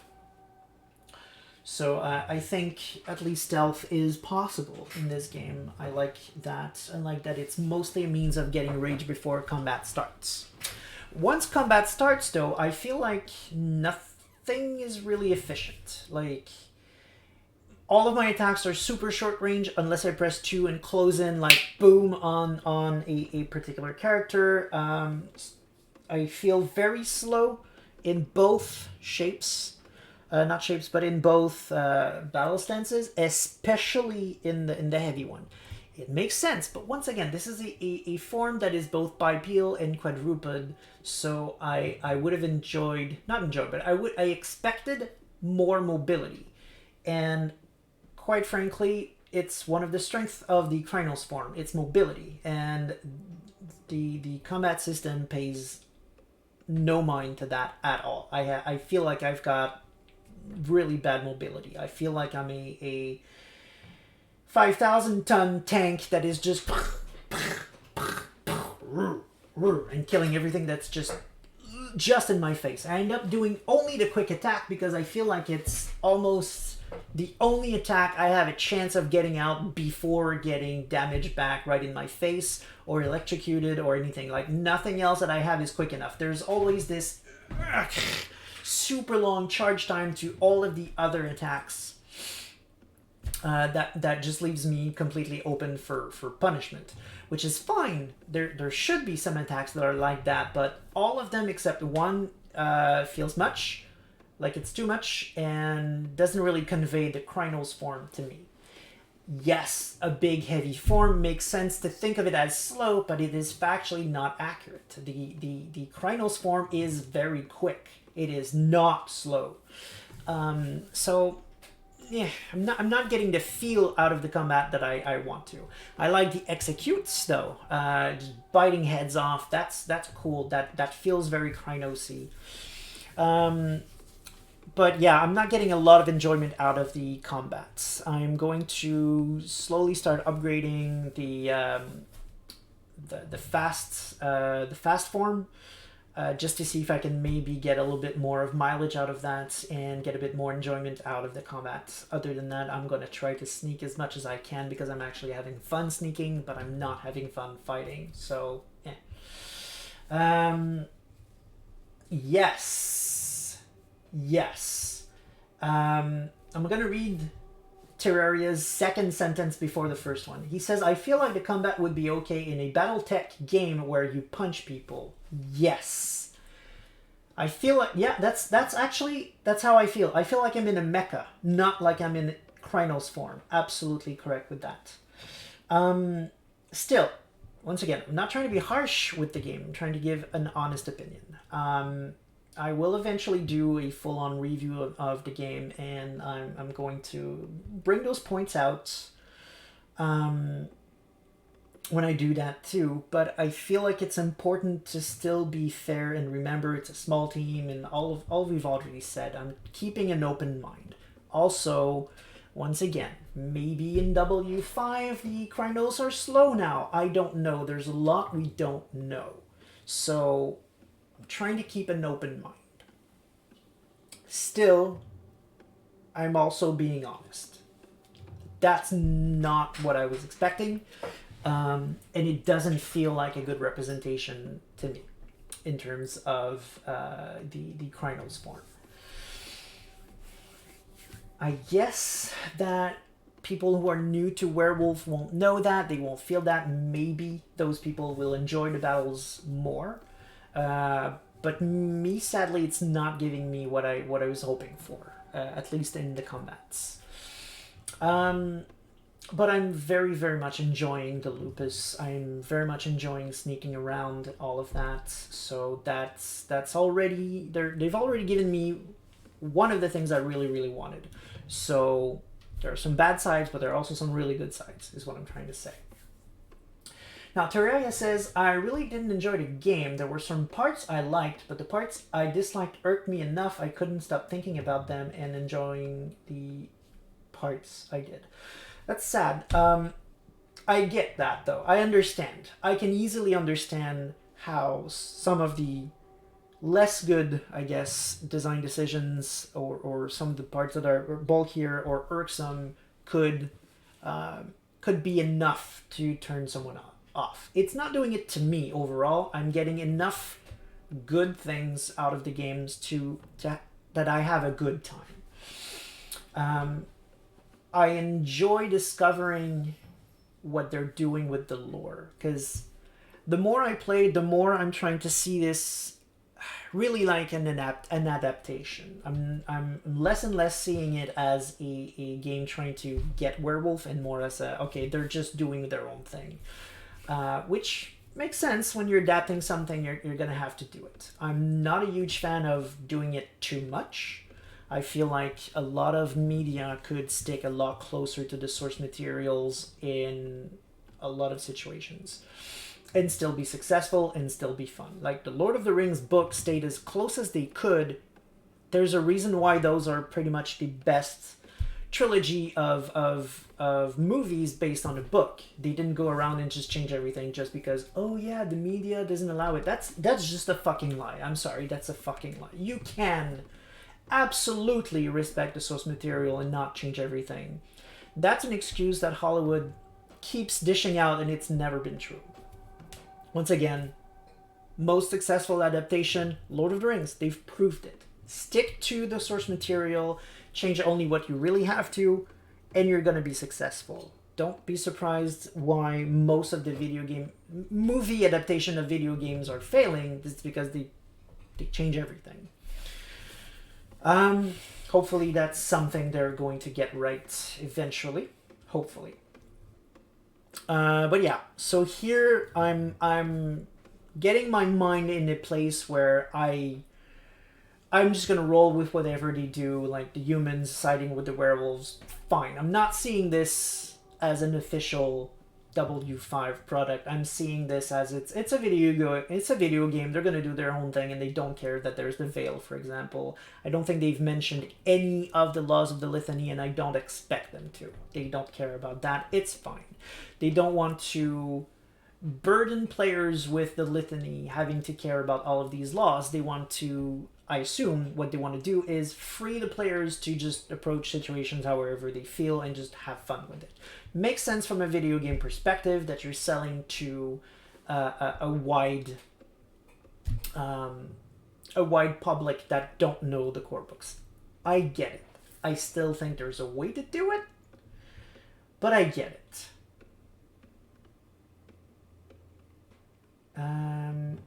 Terra says, I really disagree with your stance. I personally don't think we can use W5 an excuse because W5 isn't out. Sure, if later on we can maybe say, oh, that was just W5 stuff, but this isn't a W5 product. Well, that's kind of what I'm saying. I'm less and less seeing it as a W5 related product and just its own thing, its own side thing. It's a video game that is adapting werewolf as a general concept and doing their own thing with it. Just, it's an adaptation. It's not canon, I guess, is what I'm trying to say. No more than, let's say, the Mario Brothers movie is canon in the Mario Brothers games, right? It's a completely different thing. They went in a wild new direction. I'm seeing it as aside from things like the hints they gave on, like the silver fangs in the text, they're going more darker and more isolated. That might be a hint of things to come. I think so. But most of this, like the humans working with the werewolves and all of that, I think it's just the game being a game and just doing whatever it wants. I might be proven wrong when W5 comes out, and we'll see when that happens. But yeah, So I think that's why they also did what they wanted with the Krynos form. They're not. I don't think they tried to stick to the books or being accurate. I think they went with a combat system that they thought was fun and made sense. You're big, you're heavy, so you'll be slow. I guess I get it. I guess I get it. But I think you can do both. I think you can stick to the source material while doing a media based on another media. I think they can be done, and I would have liked them to do that a bit more. Yes. So we'll see. We'll keep playing, and we'll figure things out. Just expect me to do a lot of stealth once again, because I'm having more fun stealthing folks than I am just raging out. So we'll see where that happens. Terraria adds, Silverfangs going back to Russia and the Sibarak leaving seems anti each other. Well, they're different tribes. They don't have to agree on what they're doing. So I mean, I'm not sure how one prevents the other, unless they're trying to remove the Silverfangs and replace. Because the Sibarak are a cross between Silverfangs and Wendigo, so it could be less of a removing the Wendigo and more of a removing the Silverfang and replacing them. It could be. Yes, exactly. Terra says, I read up that the Sibarak is an off-branch of the Silverfangs. Correct. The Sibarak, but they're not... They're related, but they're not in contact, essentially. They're completely different things now. Essentially, the Sibarak went in Siberia, and they completely cut contact with any other tribes. So they share a common ancestry, but they don't talk. They're not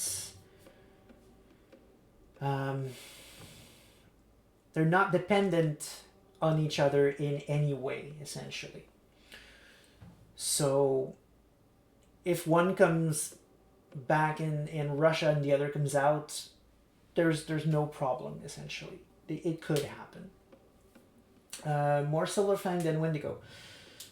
I suppose it depends on the book you're reading, because personally I have a stronger Wendigo tie than a Silverfang tie, but they're definitely both there.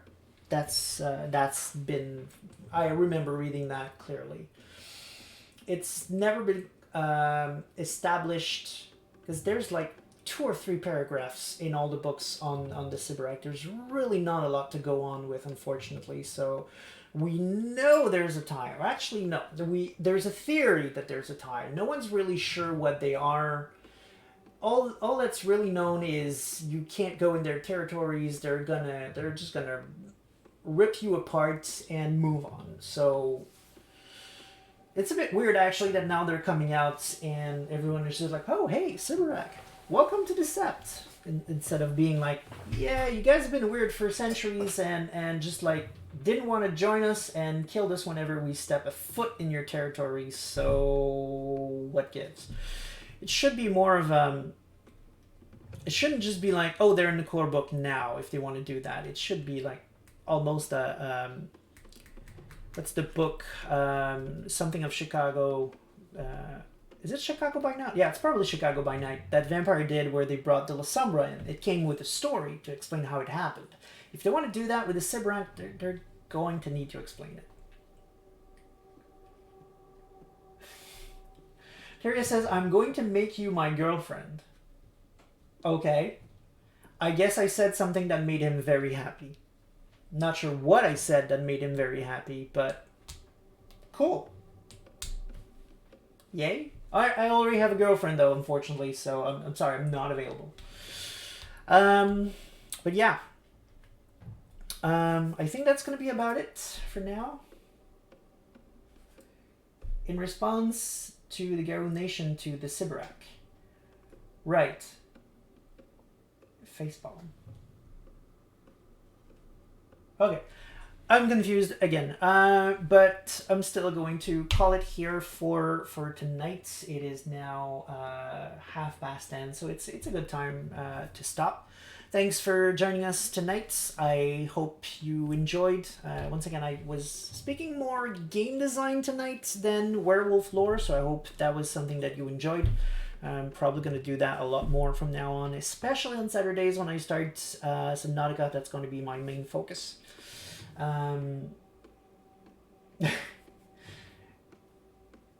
Okay, just a sec. Terra says, I'm referencing Olga and her girlfriend.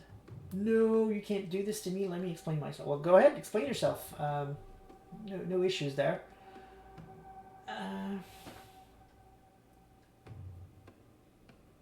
Right, okay, alright. Because Olga's girlfriend was the Sibarak. Is that what you're saying?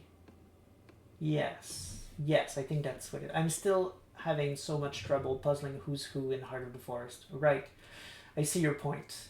Okay, because I explained that the nation would probably have a lot of conversation with the Sibaraks before embracing them. And what you're saying is what they actually did in Heart of the Forest is one immediately started dating them. Okay, I see. Right, okay, I see what you... Alright, right. Gotcha. Yeah. Yeah, actually, now that you mention it, that's interesting, let's just say. There's got to be some story there.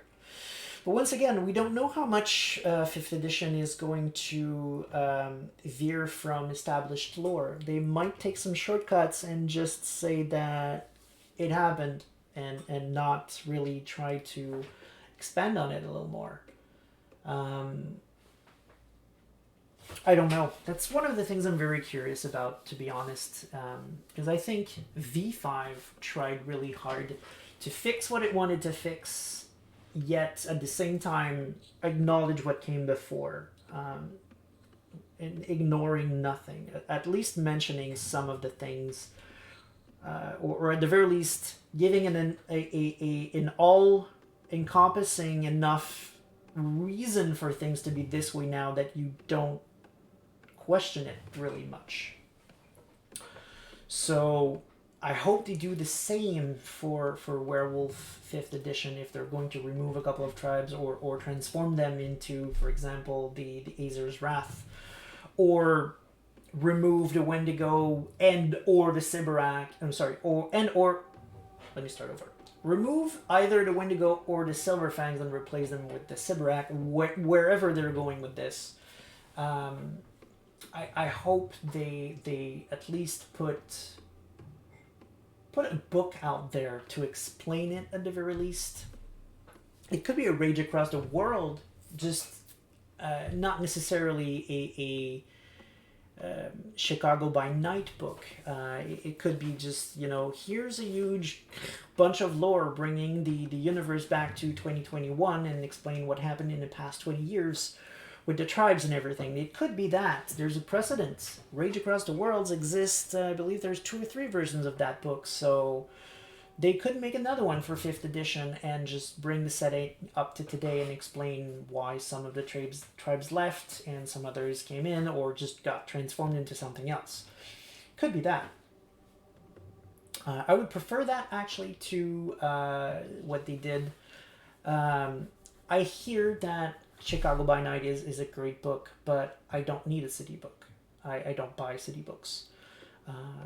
I'm not going to play in Chicago. If I'm going to run a game, it's probably going to be in a particular city because my story needs to happen there, or it's going to be in my hometown with the people that I know around the table, playing in the city where we actually happen to be at the time.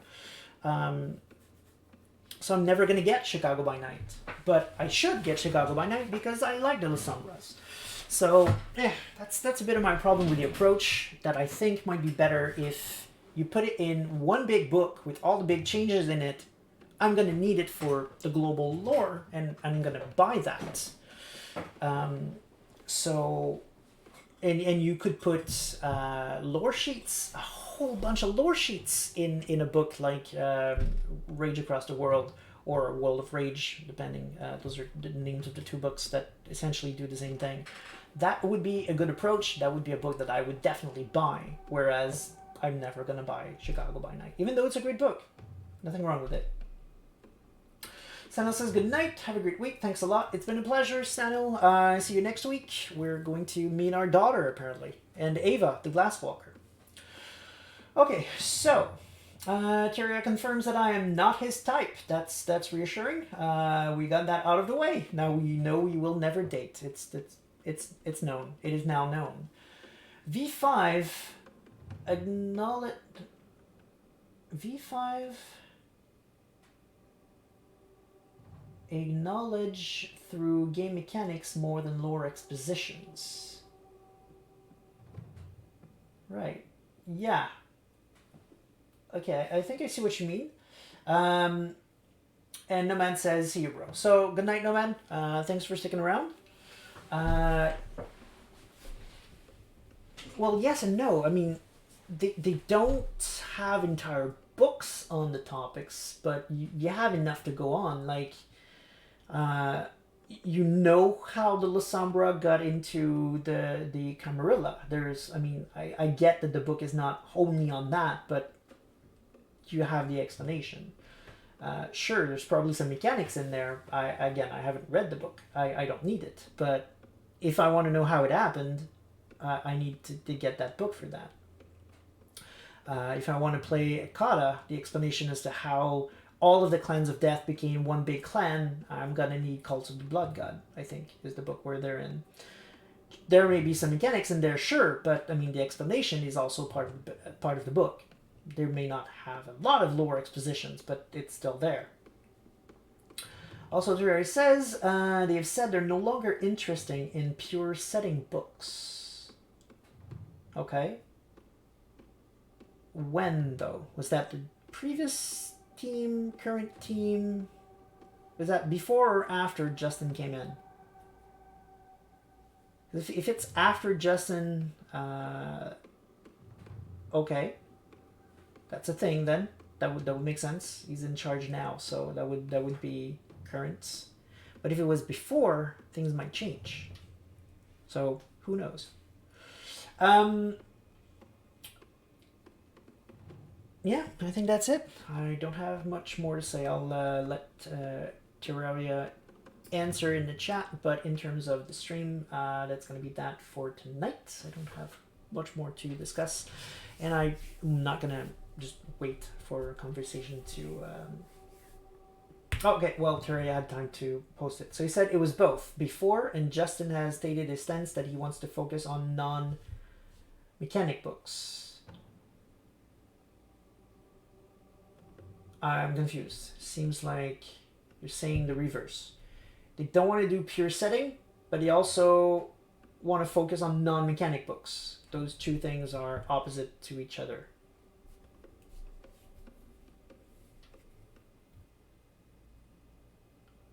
Still, if Justin wants to make non-mechanic books, I fail to see how that... Okay. Right, they don't want to focus on non-mechanic books. Okay. Okay, so that would indeed preclude the possibility of the Rage Across the World theory, which is very sad, because that's one of the most useful books for werewolf, but okay. I suppose we're going to have quick explanations then. We'll see. We're at least a year away, I think, from W5, so things have time to change and shift around, so we'll see. But for now, that's going to be enough for tonight. I'm once again overdue for a bio break, and my voice is starting to be a bit sore, so that's going to be that. Thank you very much for sticking around, everyone. I hope that was a fun streaming tonight. Next week, we're going to go meet the Glasswalker Ava and our daughter Adana. Thank you very much, and have a great evening.